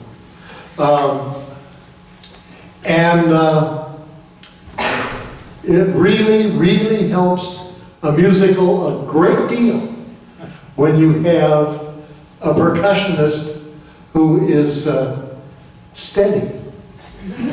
I had one musical director who referred to Randy as a human metronome. Now that doesn't necessarily sound good, but it's absolutely wonderful. Because in a musical, you have upwards to 100 people. All the actors, all the musicians, all the crew people have to be on the same beat. So as long as your percussionist is on that beat, then everybody is on that beat. But even more important than that, by the way, I should say, you weren't always in the pit. We got you on stage twice. Twice, we put the orchestra in costume and put the whole orchestra on stage. I don't think you guys were wild about that, but it really made the show. Anyway, in every musical, there are roughly 6 times during the course of a show where you need a little something extra. The best example I have of that is Barnum. There's one point in this show where everybody on stage is doing something. It's about P.T. Barnum, so they're circus performers. You've got tumblers, you've got almost all the cast juggling, you've got people spinning plates, you've got people throwing bricks back and forth, and all of a sudden, magically, taking a stack of bricks and turning them into something. And when one of these magic moments comes up, I go to Randy and say, could we have a little something extra here? And Randy would say, well, let me watch it a couple of times. And about 3 days later, what was a great moment blows up. It becomes incredible. And I got to tell you how much I appreciate those wonderful moments that we had in all those shows. But I also think everybody here wants to say thank you for all those wonderful moments in the Cedar Valley. Thank you, John. Thank you, Randy.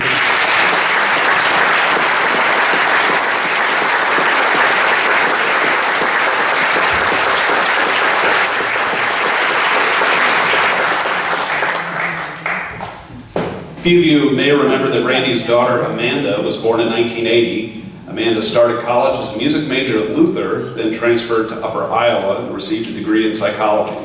Amanda and her husband Dan live in Randy's hometown of Conrad, Iowa. They are also the proud parents of a 2-year-old Sadie. Amanda's older brother Nathan lives in Kansas City with his wife Jessica.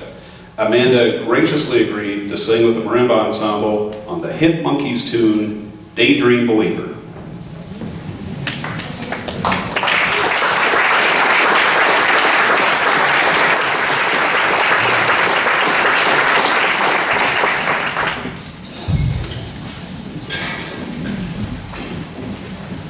Okay, so, yeah. This is a reunion, and there's this other thing with the retirement. So with whatever little, influence I have in that, this is my special moment to have you sing.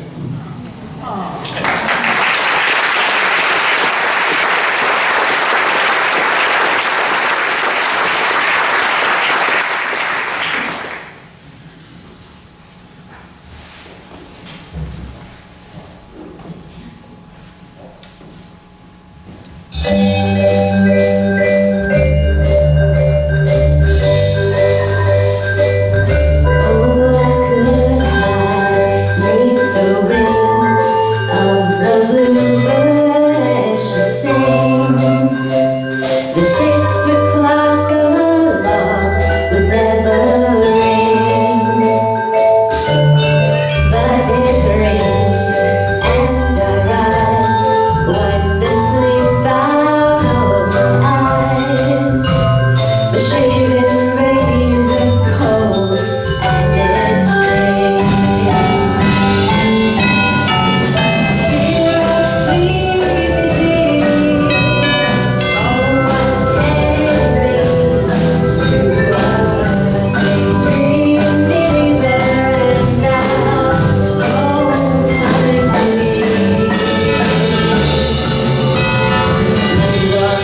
thought of me as a one-night OST. Well, now you know how happy I could be. And how the time start and end without a dollar to spend. But how much, baby, do we really need?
Joe Genta, the mastermind behind the 1812, well, as one of America's most distinguished, versatile, and dynamic conductors, Joseph Genta is a musician of international acclaim. Genta has been the music director of the Des Moines Symphony for 28 years and is currently riding the crest of the most successful era in the orchestra's rich history. Over the past 3 decades, he has held similar positions with the Waterloo Cedar Falls Symphony for 14 seasons, and he has guest conducted many of the great orchestras of the world, including Chicago Symphony, the Minnesota Orchestra, the London Philharmonic, and the Philharmonia Orchestra of London. Randy and Joe met at Northwestern in 1970. Joe was a sophomore during Randy's year as a graduate student, where they both studied conducting, played in orchestra, and shared conducting duties on student recitals.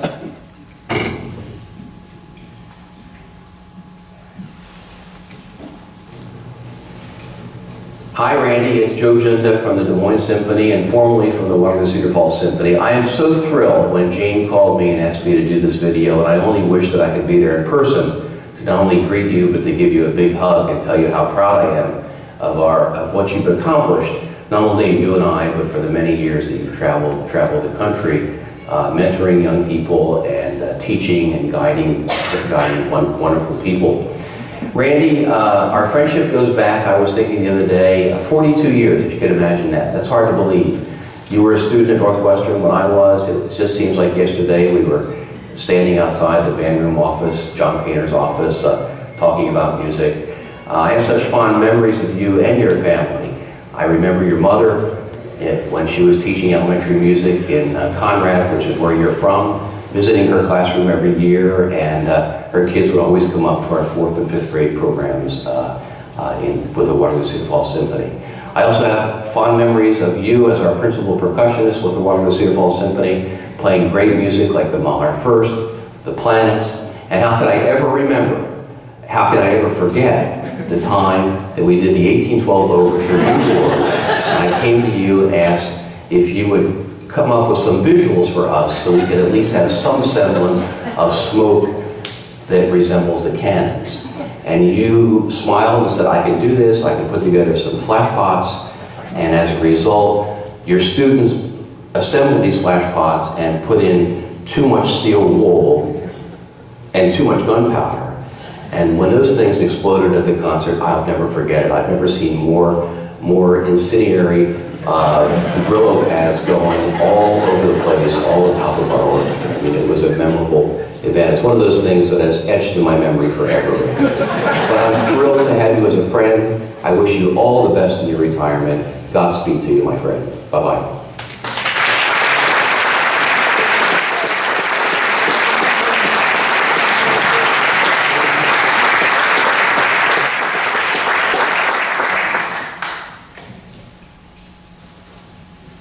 Okay, we're moving on into the 90s, which is actually the generation I was involved in. And we were serious students in the 90s. In fact, we led, I think, the university in academic excellence.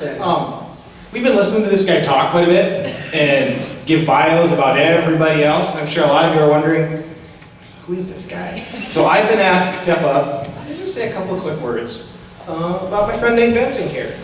And I could read this really long, mind-numbing bio that Nate wrote. It goes into nauseating detail about every award he's ever won, all his students, and everything. But I don't think anybody wants to hear that. I could also talk about all of your success stories as a performer when you were here as a student. Well, I can't think of any. I could talk about all of our shenanigans in Randy's office, but we probably shouldn't do that here. Or I could talk about the time you got your nose broken and mugged behind the Russell Hall. But I think there's a story in marching band that kind of exemplifies things. Now picture yourself in the dome. Marching band's on the field, getting ready for pregame. Drum line, we're in the south, because at that time pregame started on that end. We're watching the clock, waiting for the gok on one. So for you civilians in the crowd, the gok on one, snare drummer taps off a couple eighth notes, we hit a rim shot on one, as it echoes through the dome, we turn in silence and we step off down the field playing Largo, our cadence. We're watching the clock, it hits 6:35 or whatever time I was supposed to tap it off. I tap off that gok on one, gok, and behind us we hear, ooh! And at that moment, we realized that instead of the clock and being ready to go, Nate was focused on something shiny in the audience. As we turn around, there's Nate. And you have to understand, at that time we wore these big purple pants, floppy suspenders, a white sweatshirt, and a white cavalier cap. Nate is frantically throwing on his sweatshirt, flipping on his cap, and on beat 3 he realizes he forgot to pull up his suspenders. Now any of you who have worn those pants know, as soon as you take that first step, they go straight to the floor out of the suspenders. So here's Nate, as he steps off, one hand frantically tying his suspenders to his tenor harness, the other hand starting to play Largo, going down the field. He managed to march the entire pregame with his suspenders tied around his tenor drums so that they wouldn't fall down. And I don't think anybody noticed but us. So, you know, that's really good. And I think that story is a testament, not only to the fact that Randy can teach anyone.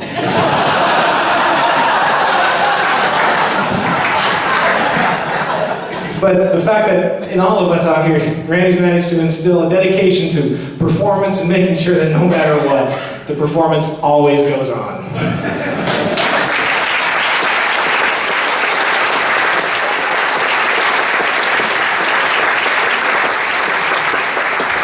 One other quick thing, there's a legend, they say, of a practical joke that went down in the 90s, and some people say, did it really happen? Well, yes, Randy's office became unparked with sod and bushes that were acquired from a new construction going on campus, and his neighbor's bird bath. And we got you a little envelope, a little something here, a little stuff for you, just in there. If you ever want to see the sod that was put down in your office, whoop, there it goes.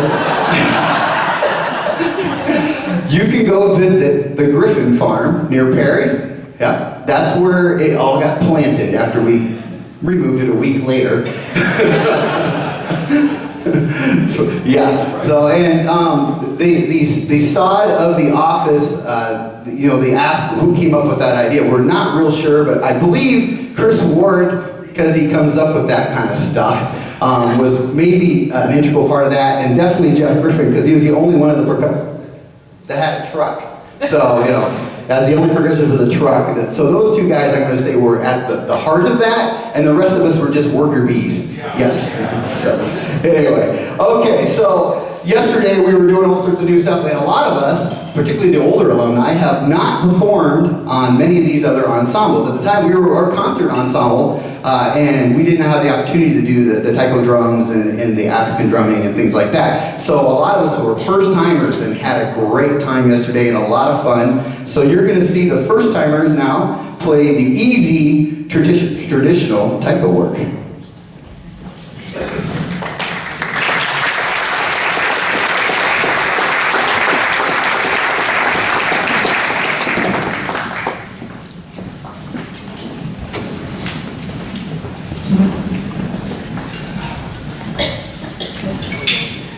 First timers.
And if you were wondering, that's kind of aerobic.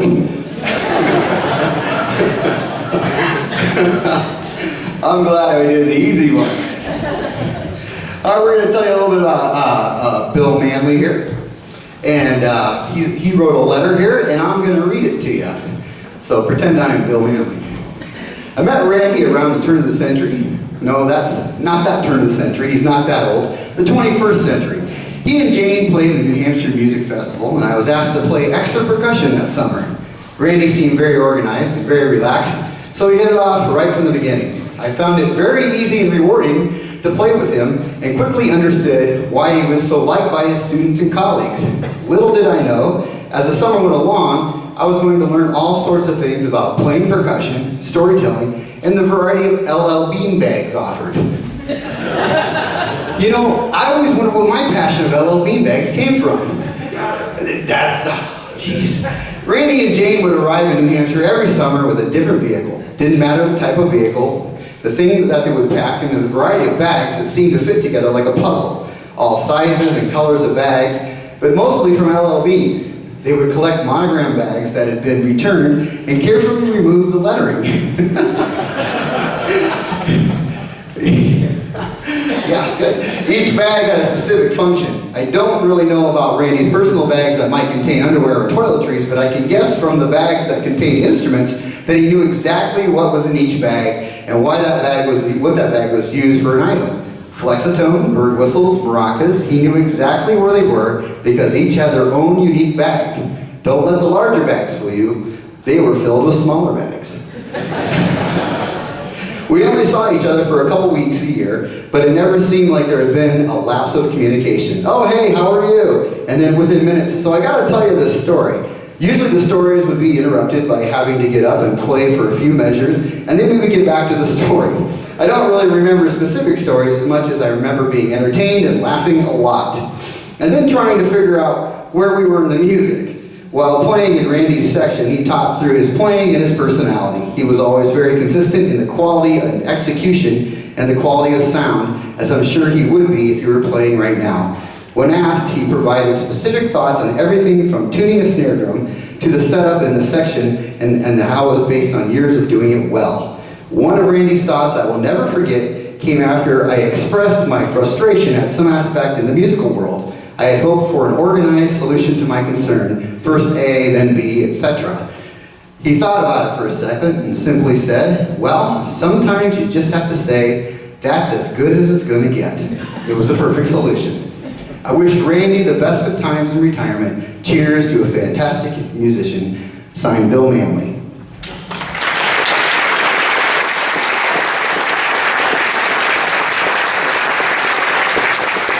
So Randy spent 17 summers with Bill playing in the New Hampshire Music Orchestra. We're going to read the bio here for Karen and Joel. Long time ago in New Hampshire Music Festival, members Karen and Joel Johnson spent most of the year up in North White Bear Lake, Minnesota, as active musicians of the New Hampshire Music Festival Orchestra. Karen served as organist and accompanist for decades. Joel prepared and conducted the symphony's choral week selections.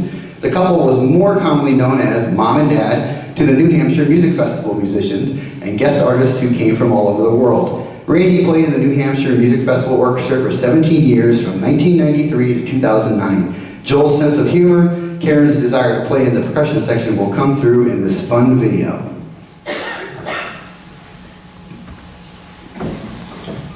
Ladies and gentlemen, a voice from the past. It's the year 2002.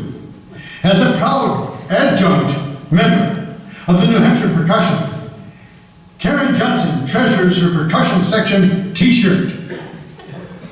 And as you all know, Whitehead, Hogancamp are big into matching t-shirts. Esteemed section leader Randy, you changed my life and gave me a new sense of confidence to just hit. Karen has been practicing. She'll always be ready for when you need her. Just listen. Randy, you old fossil, congratulations on a magnificent career. And as Tom Nee would say, keep taking your pills. We love you. Joel and Karen Johnson, New Hampshire Music Festival.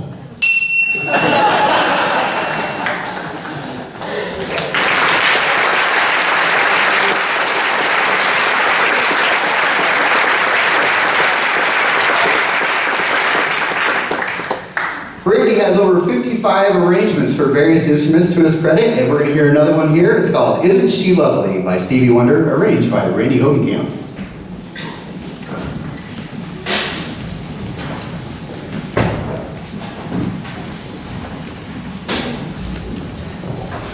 So, my second personal moment for the afternoon, and that is, if you know the story or the reason why this piece was written, it was for the birth of Stevie's daughter. I'm dedicating it to our granddaughter, Sadie Mae.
For Sadie Mae.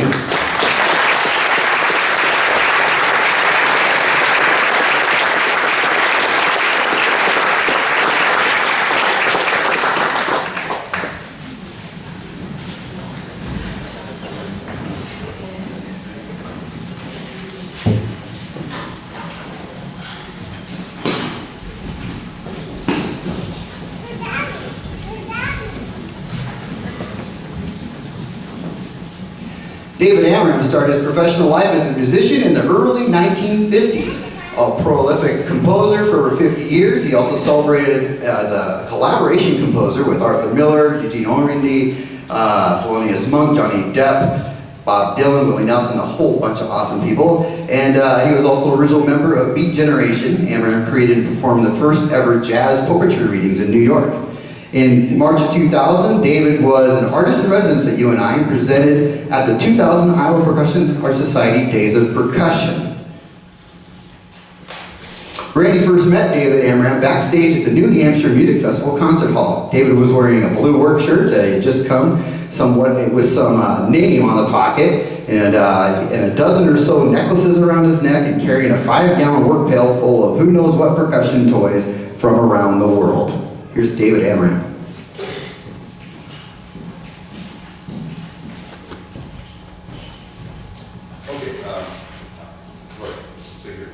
We're going to just adjust the program a little bit. We've got a technical difficulty.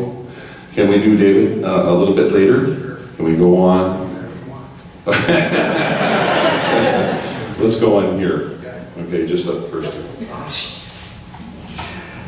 Tyler Glenn teaches 4th and 5th grade band and orchestra with the Seattle Public Schools, where he travels weekly to 7 schools with a roster of nearly 300 students. In November, he won an audition to perform as the drummer for the Seattle Rock Orchestra Street Band.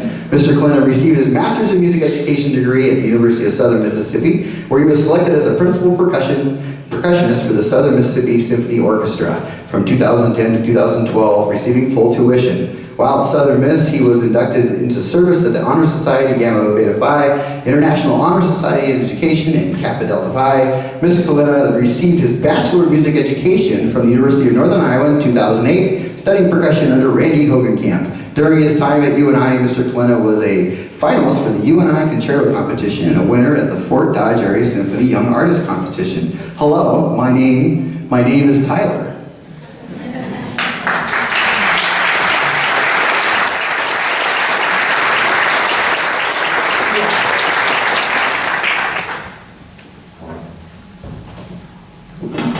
So I quickly would tell the story of that. On ZOKU, which we'll hear later, which is a Taiko piece, I was here when we learned that. John Yost came in from Chicago, and he's in here, we have all the drums and stuff, and I just happened to be standing in the right place. He says, "What's your name?" Tyler. Says, "Okay, here's your rhythm. Hello, my name is Tyler." And Randy has taught it that way since I've been here, I don't know, 12 years ago or something. So it was fun. Yeah, so that's me. All right. I'm truly honored to be able to speak today on behalf of Randy's students from the years 2000 to 2010. I would like to share my own experience with Randy, as I believe it echoes many others from my era. Randy took care of us. He watched out for us like a surrogate father. He championed our accomplishments and pressed us to be more than we already were. He hugged us when life happened and we were away from our families. In moments of grief, he talked to me, engaged me, and mentored me through difficult times. He laughed with us and showed us how a man of integrity shows up to work and shows up to life. Randy's profoundly deep knowledge and passion for percussion and teaching is difficult to describe. He is a living encyclopedia of knowledge and performance experience. During the panel discussion yesterday, Ed East spoke eloquently about the humanness of Randy. His humanness is what sticks out to many of us. Randy's unique ability is how he routinely bridges incredible depth of knowledge to his students with lasting impact. That our music making was of utmost importance, but just as important to be a person of exceptional character and to make life better for ourselves and those around us. He taught us by way of human connection, keeping us accountable while always lifting us up. Randy, thank you for being more than a percussion teacher. Thank you for seeing us as more than just students. Thank you for staying connected with us years after we graduate. Thank you for building us up as people and musicians. Thank you.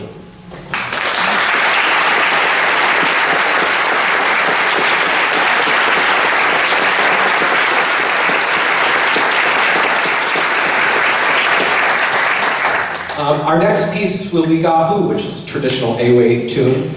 Performers will be dancing and singing a piece that Randy learned during his trip in 1999 to Ghana.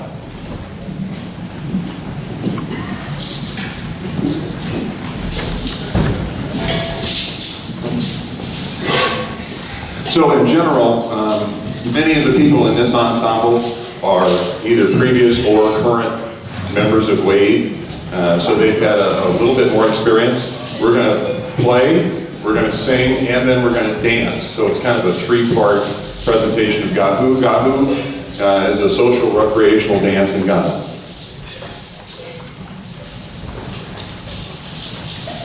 Playing the lead drum boa, Andrew Cypher.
Randy first met Kofi during the 1999 trip to Kopi'ia. 2 years later, Kofi was the first student from his village to attend a university in the United States.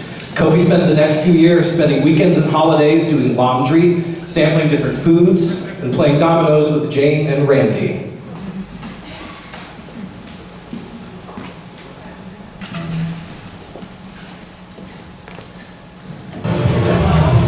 Hey Randy, hey Jane, hey Joellen, Grandma Lucille, Ellen, how you doing?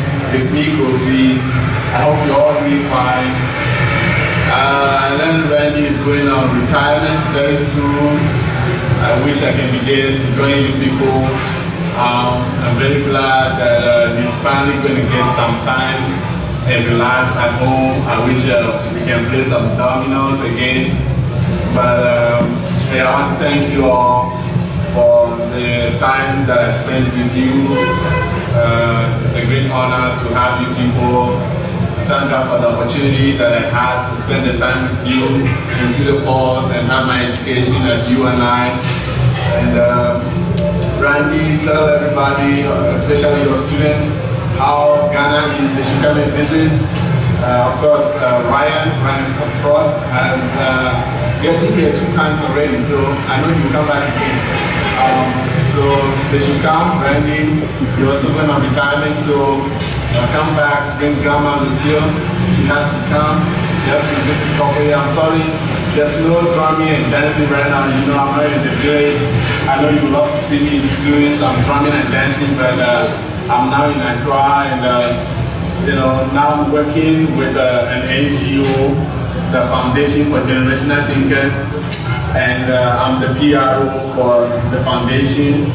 And you know, it's a lot of work doing the publicity, media for them, and going to the radio stations, granting the interviews to the news media and all that. But it's good, you know, it's a good use of my education. It's all about sharing, trying to impact the youth of this generation, and trying to educate people to live a worthwhile life, to live a worthy legacy, so that you know, we change the world for the better. And I so wish that you know, new people can come back again, or I can come. One day I will come back for my masters, of course. I know that, but I wish I can join you in celebrating Randy's career. But I know you people are having fun, so let me take you to my office where I work.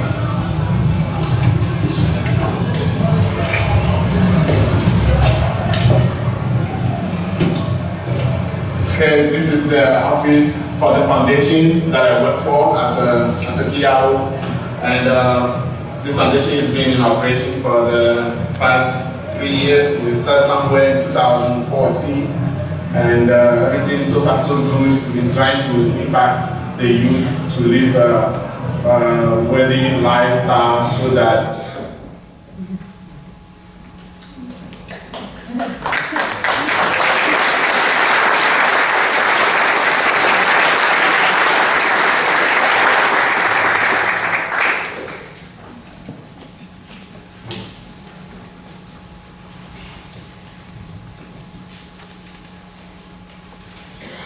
This next piece was written by Gabor Palotas. Composer and percussionist Gabor Palotas began his percussion studies at the age of 7. In 2009, he earned his diploma with a master's degree and honors from the University of Debrecen. During his studies, Gabor was a member of the Sonos Percussion Ensemble, which has performed in Japan, Slovakia, Poland, and Hungary. He was percussionist with the prize-winning symphony band from the years 1995 to 2008. As a student, Palotas won several prizes. The most significant were first prizes in the National College Meeting Competition for Percussion Instruments and the Hungarian Republic's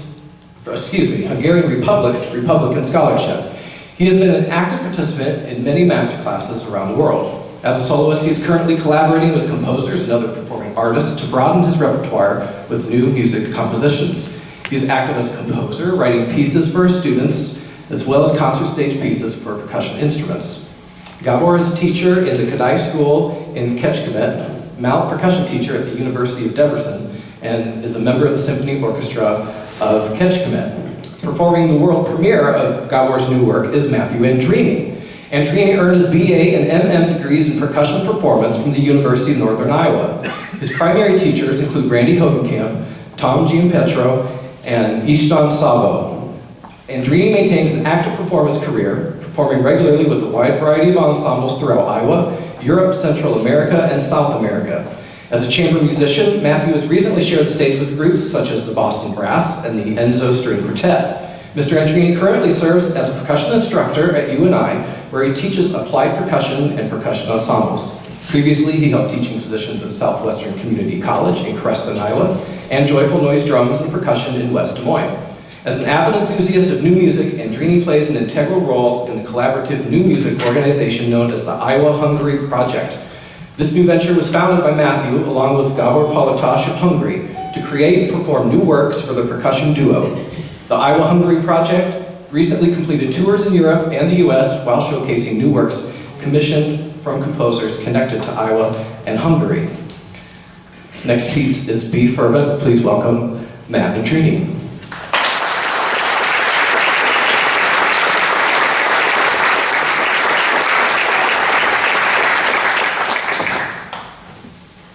That was fun.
Our next piece is another marimba ensemble piece arranged by Randy Hogancamp. And we have special guests performing up front here, Dan Hummel and Ed East. This is Conga.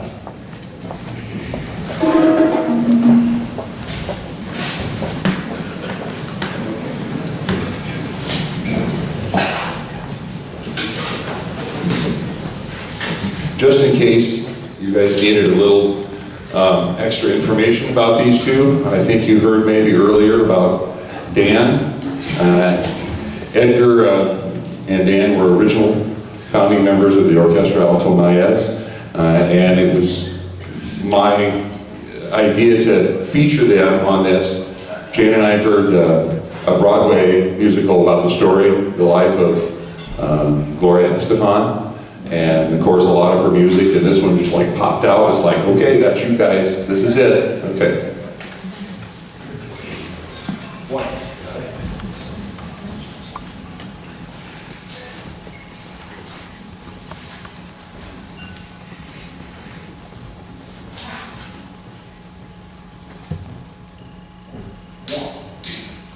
Thank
Nick Adalia graduated from UNI in 2014, earning a degree in music education with a jazz specialization. Nick is taught in Waterloo West High School and Edwardstone Middle School in Burlington. Currently he is a 7th grade band director and jazz band director at Indianola Middle School, and will be the assistant band director at Indianola High School next year. Nick will never forget working with the stellar faculty and the connections he was able to make with other musicians across the state, country, and world during his time at UNI. Please welcome Nick.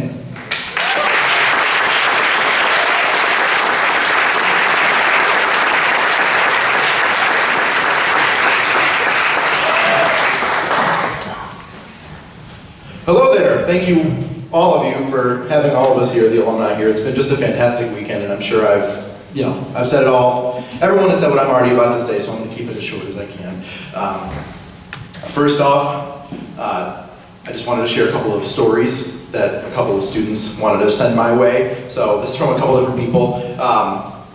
First off, let's see here. At the Iowa Days of Percussion, back, I think it was my senior year, so I want to say it was 2013 into 2014, we all went together in a van, and on the way back, Brandon and Sammy, now Sammy Cook, and Nat Hawkins, and I, and a couple other people in the van all wanted to see the world's largest frying pan.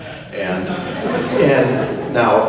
this is important because Matt Andreini at the time was not the towering lion that you all know him as today. He was very timid and very meek. And this is the moment that we brought it out of him. Because he's a different man now, as you already know. So we said, Matt, we have to go see the world's largest frying pan. We just have to. And then he said, oh, I don't know you guys. I don't know, you know. like what he used to sound like. Not anymore though. And we said, Matt, we gotta go. And we started riling each other up. And then we got this chant going where in the back we would scream, who wears the daddy pants? And everyone in the front would scream, Matt wears the daddy pants. And it was in that moment that we convinced Matt that he does indeed wear the daddy pants. And he flew the car in reverse. No, he didn't. He just took the exit. But he took the exit off, and we went to the world's largest frying pan. We have the picture somewhere, and now it's the second world's largest frying pan, and that's sad. But it was awesome at the time, and that's what made Matt the man he is today. So, you're welcome, Matt, wherever you are.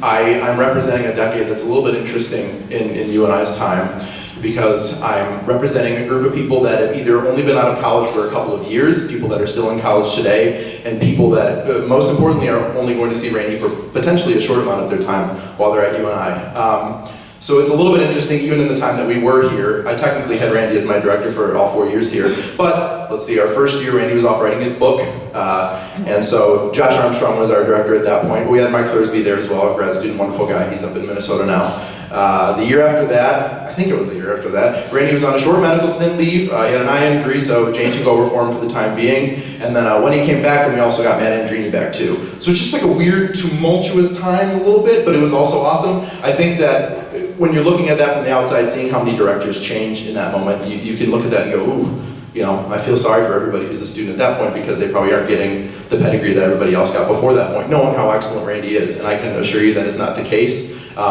If there's one thing I can say about Randy is that he knows how to go roll with the changes. He knows how to prepare everything and prepare everyone that he works with and raise everyone up to the highest level to the point where there was no concern from students or staff that we weren't going to have an incredible time still, whether he was there or not. So thank you for that, Randy. Most importantly, just making sure that you're always bringing everybody to the top level, everybody to the best possible point. So that is Randy in a nutshell.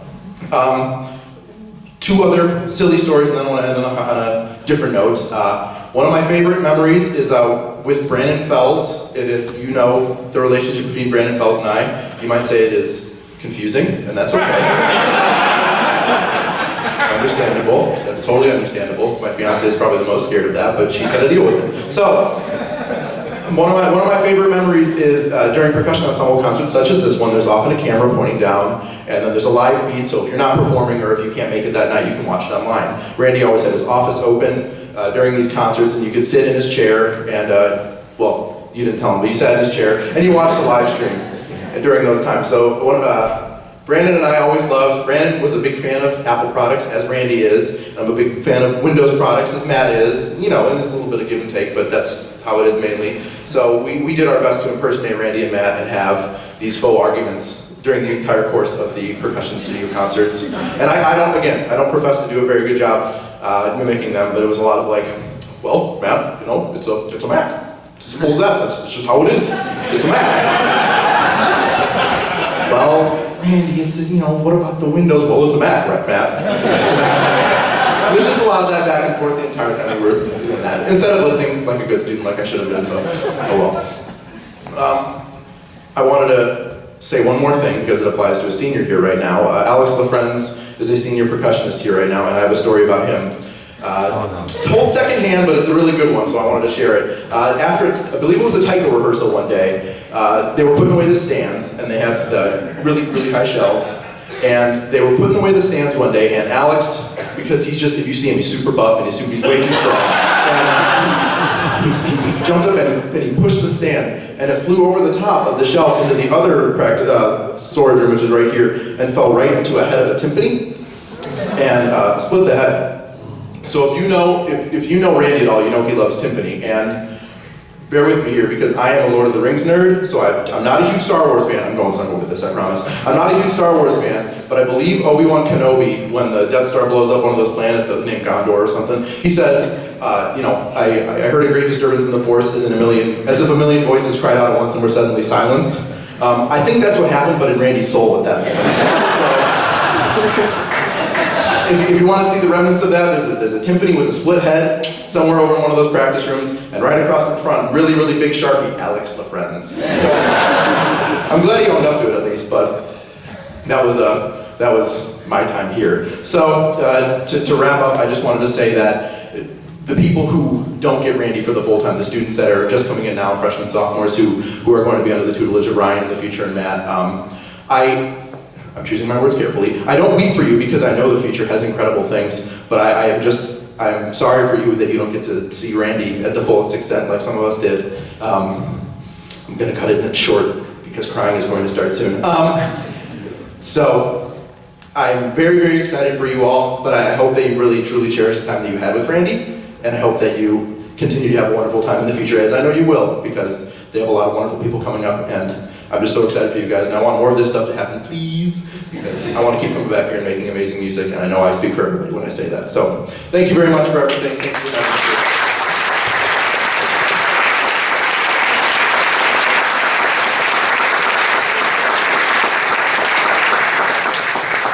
I'm short, okay. I think up next I'm to read Barry Dvorak's bio. So, Barry Dvorak currently serves as drumline and winter drumline instructor for the University of Northern Iowa. He graduated from Crestwood High School and studied percussion at UNI. From 1989 to 2011, Dvorak served as the percussion coordinator for the Cedar Falls Community Schools, where he instructed 7th to 12th grade percussionists and facilitated the drumline in the fall and percussion ensembles in the spring. Mr. Dvorak also has a private percussion studio in Cedar Falls. He is an active performer with area symphony orchestras, educator for all-state auditions, and judge for IHSMA state solo and ensemble festivals. He performs with the Cedar Falls Municipal Band, Musica Fiesta Brass Ensemble, and Transformation Worship Band at First United Methodist Church. In addition, he is a member of the Percussive Arts Society and has acted as secretary of the Iowa chapter. Mr. Dvorak resides in Cedar Falls with his wife, Chris, and their daughters, Anna and Abby. Hi everyone, I'm Barry Gabor, drumline and winter drumline instructor at UNI. Randy, I'd like to congratulate you on 44 great years at the university. What a tremendous and successful program you have developed here and been such a role model for the faculty and thousands of students, including myself. I remember studying with you privately during my junior and senior years in high school and then continuing on at UNI. You've always been so supportive throughout the years, teaching me great percussion skills and encouraging words in the good times and not so good times.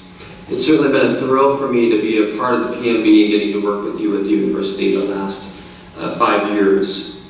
I think the badges that we made for you last fall really sum it up the best.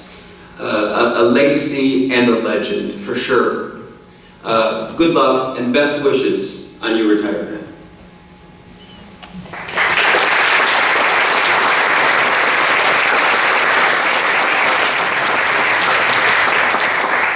Up next, we're going to bring the returning members of the Taiko group up. We're going to play a piece for you called ZOKU. It's a little more complicated. This is the one that includes the rhythm that we talked about with Tyler earlier. And a game that I like to play during ZOKU, personally, is who has the best stank face. So keep an eye out for who has the best stank face on the returning group. I think I'm a close number one, but Nat Hawkins over there, raise your hand. He's pretty dang good, so watch him too. Here's a pretty good picture of Matt. This is really good.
Please welcome back to the center of the stage, Mr. Randy Hogancamp.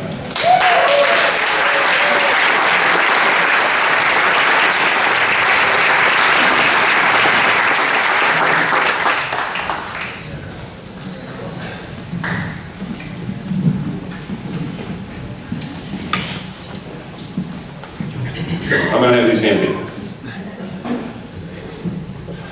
So, we're getting close. And my first thanks, I guess, will go to the people who are hanging in, still here. Thank you very much. I think as it turns out, you know, this concert is for us, you know.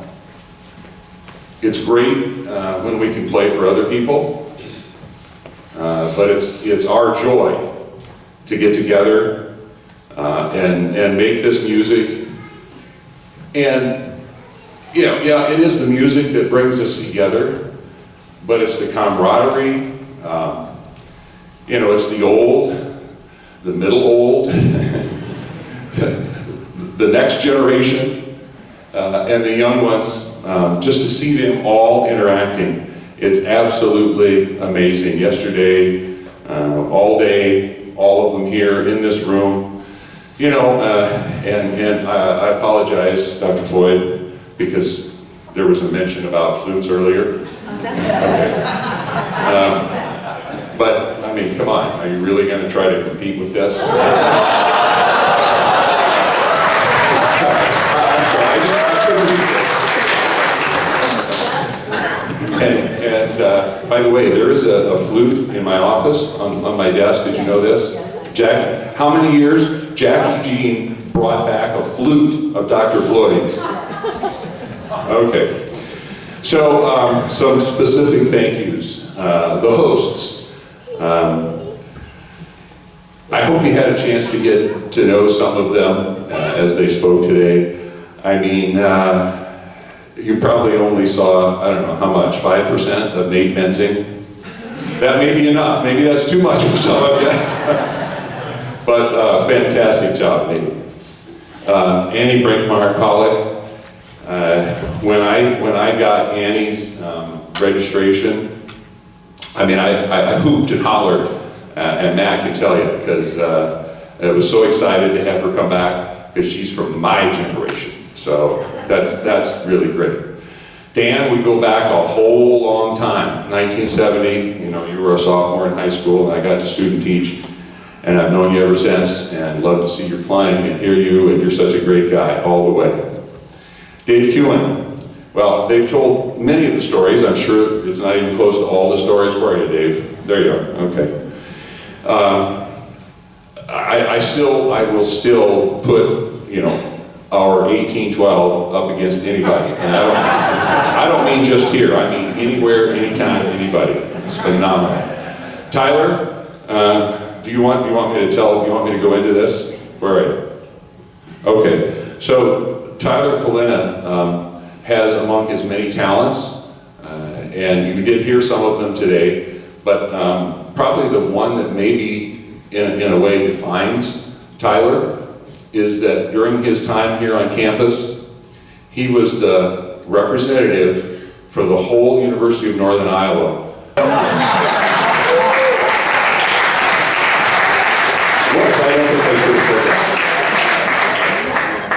Nick Adelia. So Nick, I remember some things about, lessons, and, I'd give you something, and darn if you didn't come back and have it all prepared, It was like, are you kidding me? And then I tried to pull out the hardest stuff I could find on snare drum, and we'd sight read things, and you still did it, man. You got it.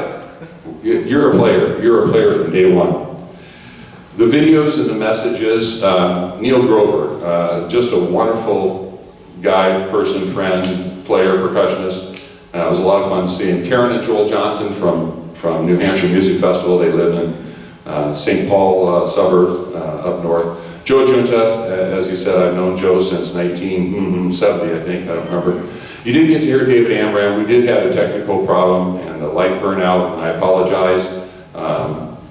So David Amram, I'll tell you just a little bit more about it. What you didn't get to hear is that I think among all the things that he did and is still doing, he played horn, and I mean like French horn. He played horn with Charlie Mingus and Dizzy Gillespie and a lot of the jazz greats. I mean, this is like a real monster.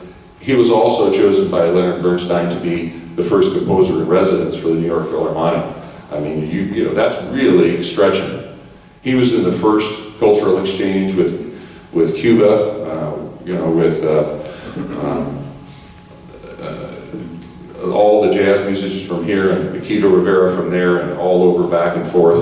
World traveler, and the nicest guy you'd ever see. Two real quick stories. The first time I met him, we were in New Hampshire, and we were going to play some of his music. He came in to the back of the stage. He had on a work shirt, blue work shirt that said like George or Fred or, you know, whatever on stitched on it. And he had ratty jeans with holes and, you know, 6 dozen necklaces, and carrying a pail full of what I didn't know at the time were his percussion toys.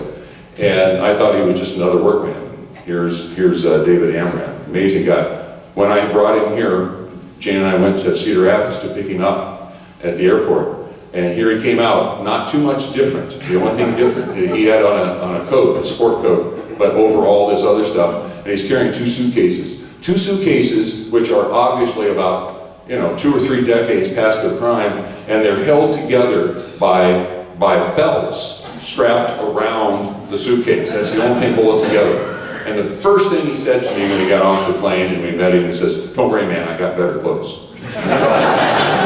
So, Bill Manley, just a wonderful colleague, more fun than you can believe to play with and enjoy it, and New Hampshire Music Festival. And I also have to mention, even though you haven't heard from him, another New Hampshire Music Festival friend who came here today all the way from New Mexico. Where are you? Mr. Hanley. There he is, Bill Hanley, one of my best friends.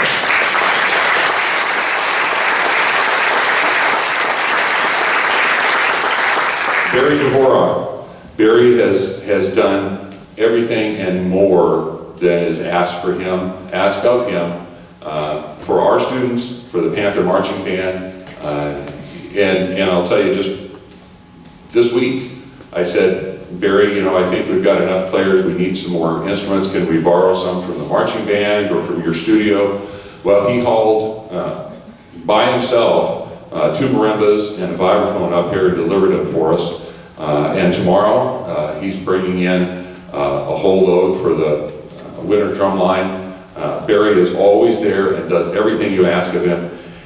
And I said this yesterday at the panel, because Dennis Johnson mentioned the section that we used to have with the Wild Cedar Falls Symphony. And it was Dennis, and it was Barry, and it was Jane, and me. And there's one more person, I hope you're still here. Steve, are you here? Steve Tillepaw? Steve Tillepaw, one of my best friends from Waterloo Cedar Falls Symphony. That section that we had, and we also played not only symphony, we played summer band together for I don't know how many years. Fantastic musicians, the best players, the most fun people to play with. Thank you, Steve.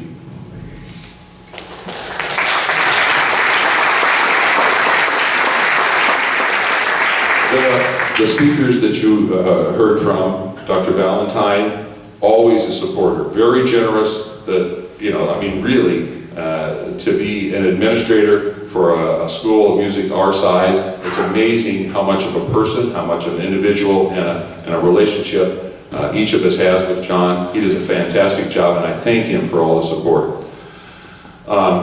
Provost and Dean Lubker, just amazing. Probably a good half to 2/3 of the things that you see in this room came during his tenure, and what that means is financial support.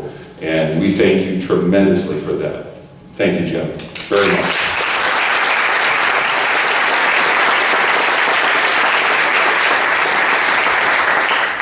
Chuck Stillwell. Chuck, okay, I just have to say this, as I told you earlier, there are several things that I remember about playing in the Waterloo Community Playhouse, but probably the most vivid memory, because it happened, you know, probably, I don't know, 3 or 4 dozen times a night, and it happened every night, at least until, you know, the show opened.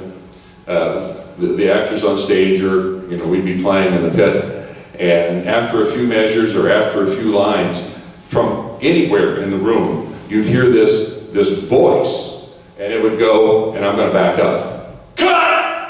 Go back! So we all knew Chuck wasn't happy about something. Thanks for the opportunity, Chuck, to play. John Smith, my pledge father, many years ago. That goes a long ways back. I guess that's about 1967 when that happened. And going up to Duluth, Minnesota, and you know, watching your career going down to Texas. John, you know, he's the kind of guy that you don't tell no to John, right? And I'm sure the doctors said no, and I'm sure other people said no, but nevertheless, here he is, and he made the trip, and he has some really powerful words and strong, important stories for us all to hear, particularly about Jim and the beginning of the jazz program here. And I'm just going to say, you know, when John came, he saw it literally, what I'm going to say, restart. You know, there it was in the early 50s when Jim and all of Bob Schaefer and Milt Mickish and all of that group, Roger Maxwell, they all started it on their own. And then other things happened in between. Jim restarted that. Well, I joined the band in '66, so that wasn't quite 65, but it was darn close.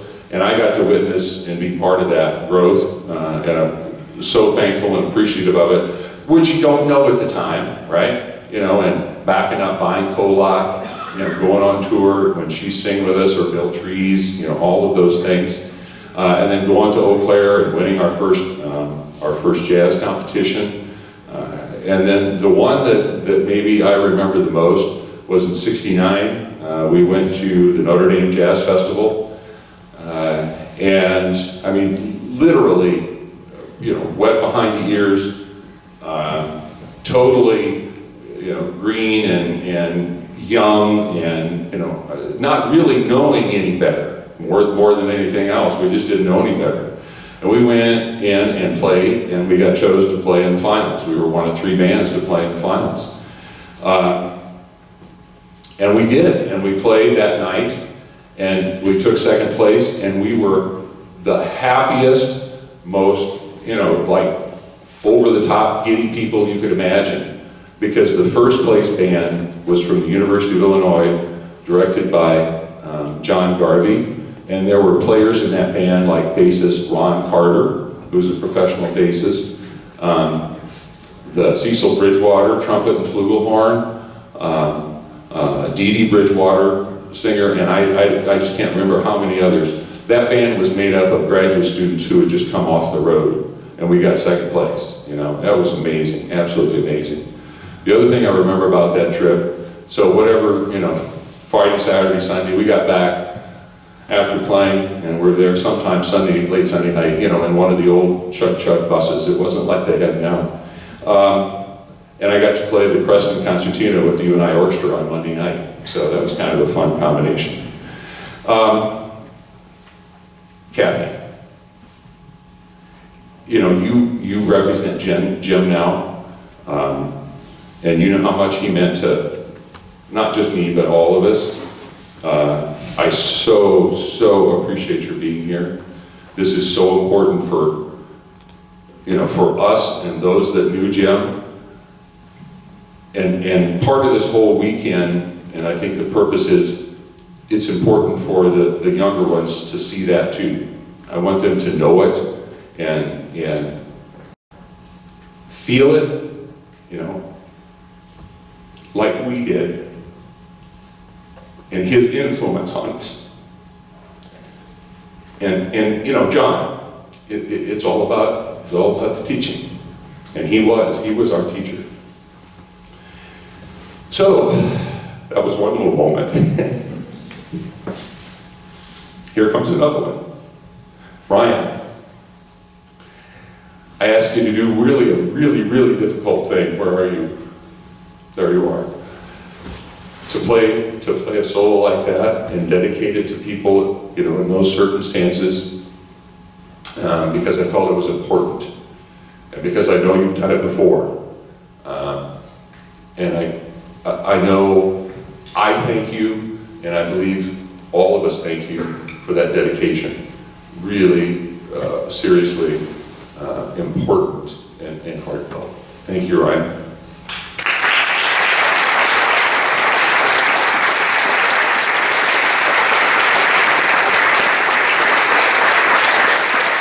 Okay, and I think Chuck had to go to a church gig because he told me he had to sing here and then leave and go sing there. So he's not here. I don't think. Are you? No, he's not. Yeah. But I mean, talk about soulful singing. And what maybe many of you don't know is that he has a real history of singing in soul quartets, growing up and through his adult years. If you're ever fortunate enough, and I was very fortunate to be in his man cave. If you ever get to go to his man cave sometime, you'll get to see some of the pictures of the groups he was in. And I mean, it's absolutely, classic. Amanda, are you here? I think she had to take Sadie. That was the most special treat. I said to her, I think it's the first time in all these years we've ever actually collaborated together. So, thank you. Matt, I know how much work that took. Where are you? Are you here? Okay. I know how much work that took. I know how hard that is. I know how much work you put on it. And I know how fantastic it was. Incredible. Absolutely phenomenal. Sounded great. Gabor would be proud. I'm proud. Thank you so very much for playing.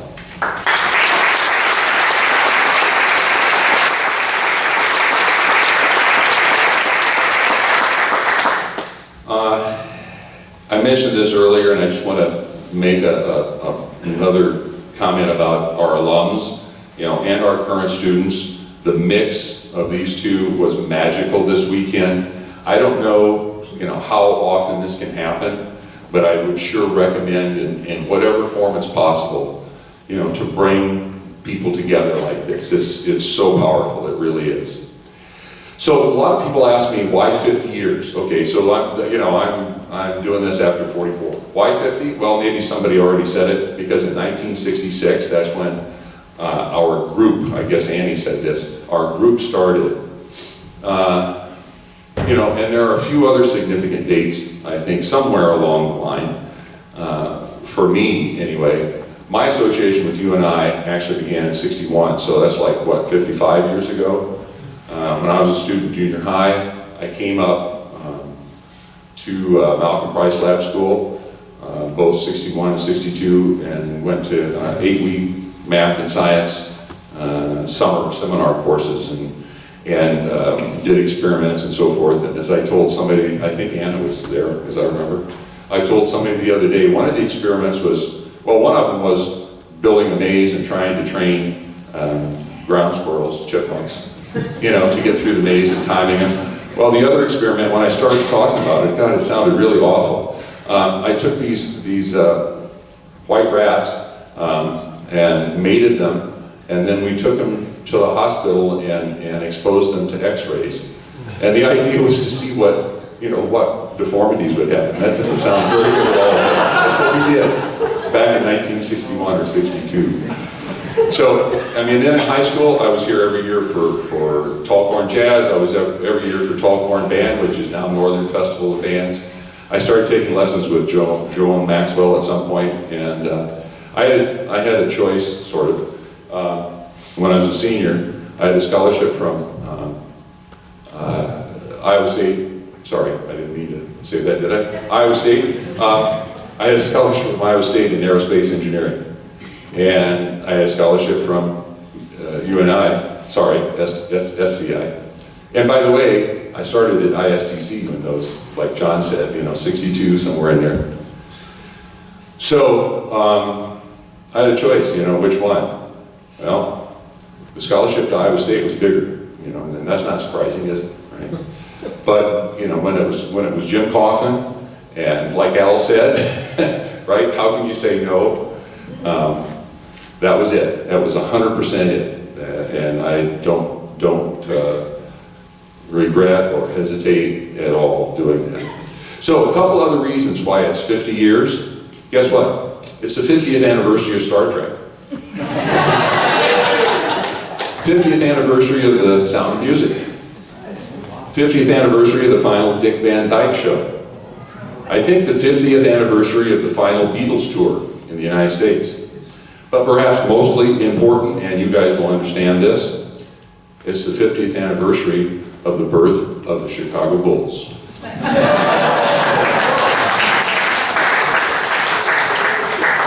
Okay, so I'm not going to go into detail, but just to say, I want to thank my teachers. I mean, anything and everything, you know, that you do comes from somewhere. You know, it's not just you, it comes from somewhere. My elementary, junior high, and high school teachers, my band directors, Dick Talbot, who was a percussionist and started me, and I mean, I think absolutely that's the only reason I'm here. Bob Landold and Dennis Smith. Denny Smith lives in the community here, you might know him. My lessons with Haskell Haar, Farrell Morris, and Roy Knapp. Haskell and Roy were really special because they were the first two of the first three inductees into the PAS Hall of Fame. Just phenomenal gentlemen and just great times. Even when during Roy's lessons, in Frank's drum shop, he'd be playing, and he had a brass spittoon over in the corner, and he'd be chewing, you know, and right in the middle when you're playing, you'd hear, boom, you know, and he'd be spitting his tobacco stuff. My SCI and UNI teachers, Marlita and Charles Matheson, Mary Beckman, Dave Kennedy, Keith Johnson, Don Wynn, Carl and Martha Holdick, Myron Russell, Emil Bach, Javon Maxwell, Jerry Pritchard, Jane Burkhead, Dave Smalley, Joyce Gall, Jack Holstead, you know, on and on and on, all of them phenomenal. But my heroes,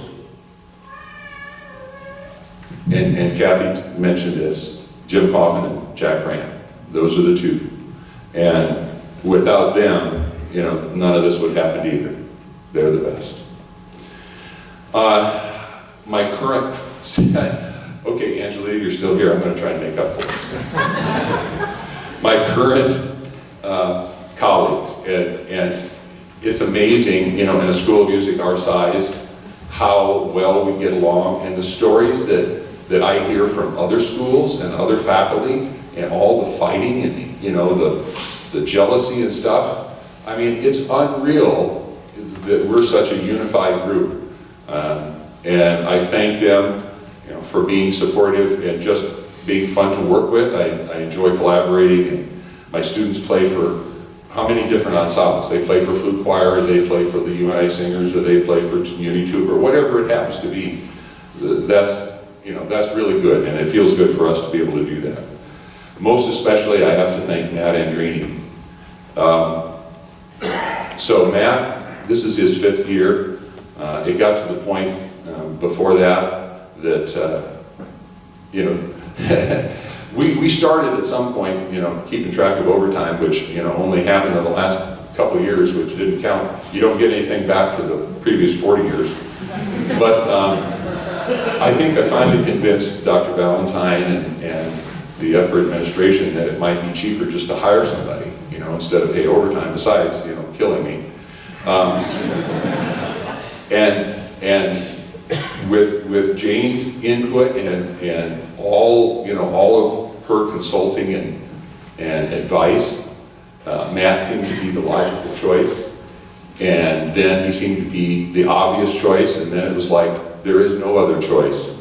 Matt has been the best colleague I can absolutely ever imagine. You know, it's like, I'd be doing something in the first couple of years, and he'd say, can I help you? And I'm going, well, yeah, really? You know, I mean, because I've been doing it for however many years by myself, and then Matt's going, yeah, okay, I'll help. Well, now, okay, good. Do it. He doesn't. He doesn't. I mean, I always felt like he made the last 5 years possible because he was there to share the load. So, Ryan, you got a good thing. It's going to be good. One last thing that, no, two. Well, you know, that's how it is, you understand. I want to trace, like Barry was talking about legacy, and we talked about that yesterday at the panel. I want to trace some legacy for you. You know, Jim Coffin was my teacher, and then I got to replace him. And right now, you know, that's going to be the past. That's the you know, well, that's already the, you know, last century part of UNI percussion. The present, I think, are the people in the last 15 years or so that have contributed, that have come in, that have been teaching when I was on leave, and they include Jeff Smith, Ryan Frost, and Matt Andreini. And the cool thing about all of this is that, you know, of course, Jeff was one of my students. When Jeff was here, Ryan was one of his students. When Ryan was here, Matt was one of his students.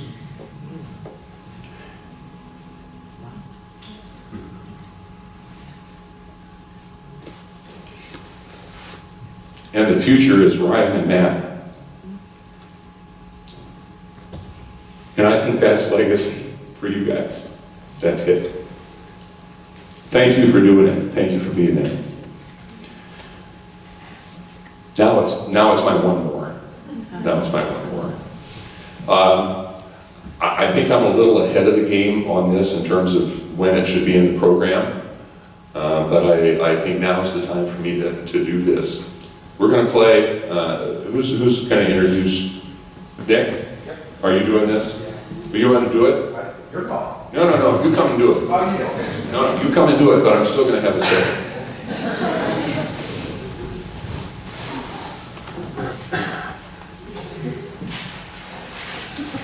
All right, introducing Jeff Smith. Jeffrey Dennis Smith is a composer, percussionist, and conductor focusing primarily on music for the stage. He's currently a resident composer with the ETM Con Edison Composers Residency, administered by Exploring the Metropolis in New York City. From 2011 to 2015, he was a resident artist with American Lyric Theater, where he wrote a one-act opera, Why Is Eartha Kit Trying to Kill Me? A Love Story, with librettist David Johnston. He was selected to participate in the 2015 New Dramatists Composer Librettist Studio, and in 2013 he received a scholarship to study at the European American Musical Alliance in Paris. His musical Lightning Man was presented as part of the AntFest 2011 at Ars Nova and was recently a semi-finalist for the 2015 Eugene O'Neill National Music Theater Conference. Other recent projects include music for Bose Academy, a short film by director Greg Emitas and Minor Apocalypse Films, and a commission for the Iowa-Hungary Percussion Project. I'm butchering all these names, just so you know. His piece, Tiger Dance, was performed at the 2011 Percussive Arts Society International Convention and was recently released on an album by marimba soloist Scott Herring. Jeffrey has performed with the Civic Orchestra of Chicago, New Hampshire Music Festival, Rockford Symphony Orchestra, Dubuque Symphony Orchestra, and the performance group Sonic Inertia. He was the first place winner of the 1996 Young Artist Competition of the Minnesota Orchestra. Jeffrey was a visiting guest artist in percussion at the University of Northern Iowa in the fall of 2001. He holds degrees from the Titch School of Arts, Northwestern University, and the University of Northern Iowa.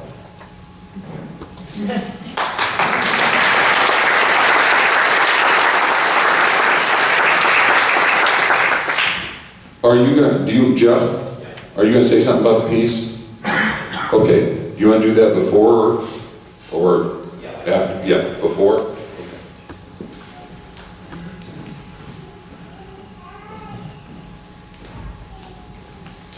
Okay, this is a sextet called A Few Things to Wrap Up. Just going to read a little bit of the program notes.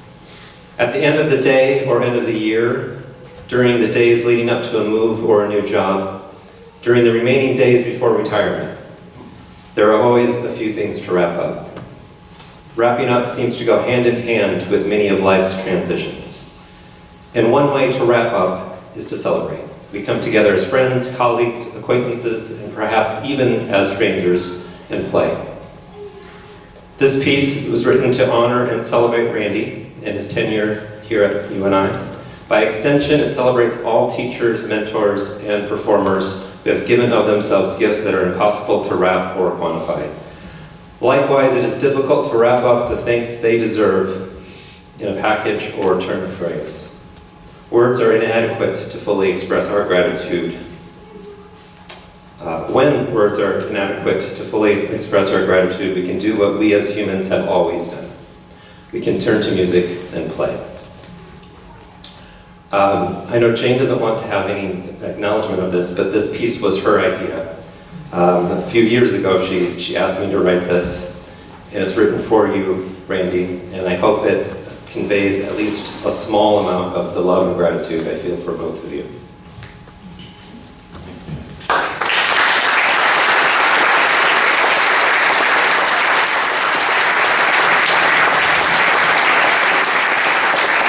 So the players in the piece, Jeff, composer, and one of the performers.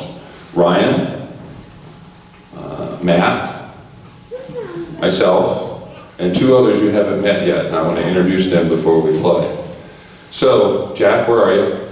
Okay, let people see you. This is another guy that exemplifies, and lives the teaching philosophy, and believes in it, and is very successful in it. And I also want you to know, you heard about Jeff winning the Women's Auxiliary Minnesota Symphony Orchestra Young Artist Commission in 1996.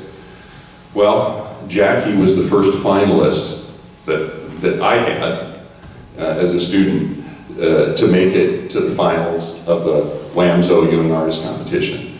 And you did win some other competitions, I don't know, Omaha, and did you do Fort Dodge?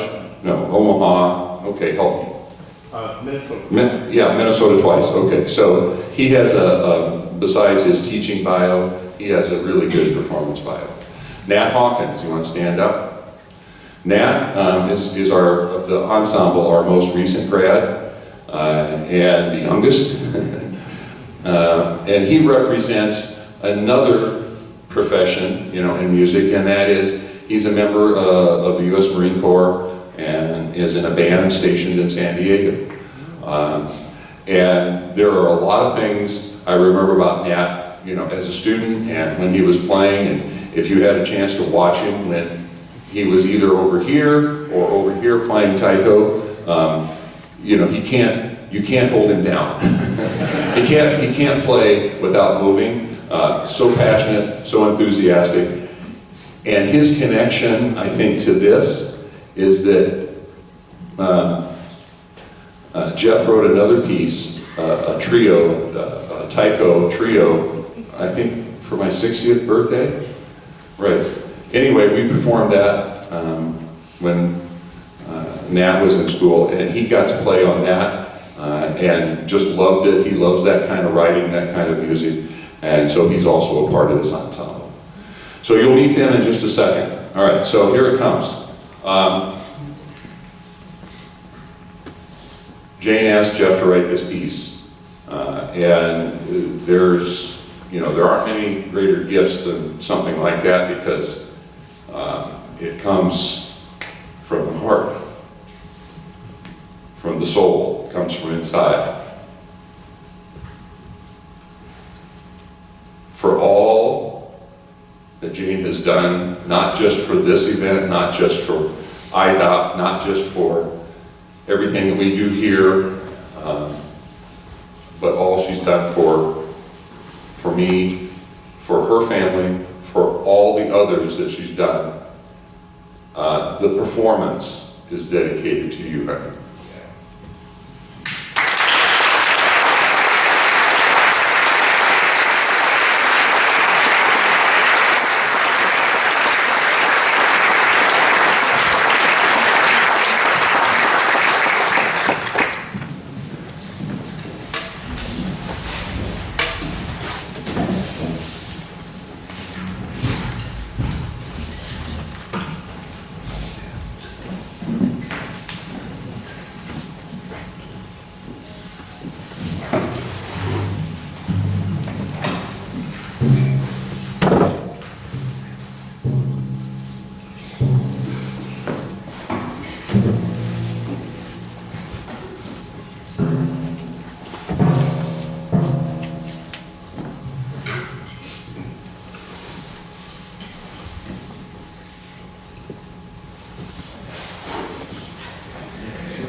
All right, what a way to end it. 50-year celebration. Thank you all for sharing this time with us. We have a reception out there. Come check it out.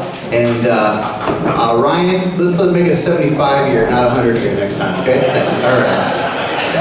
Have a good afternoon.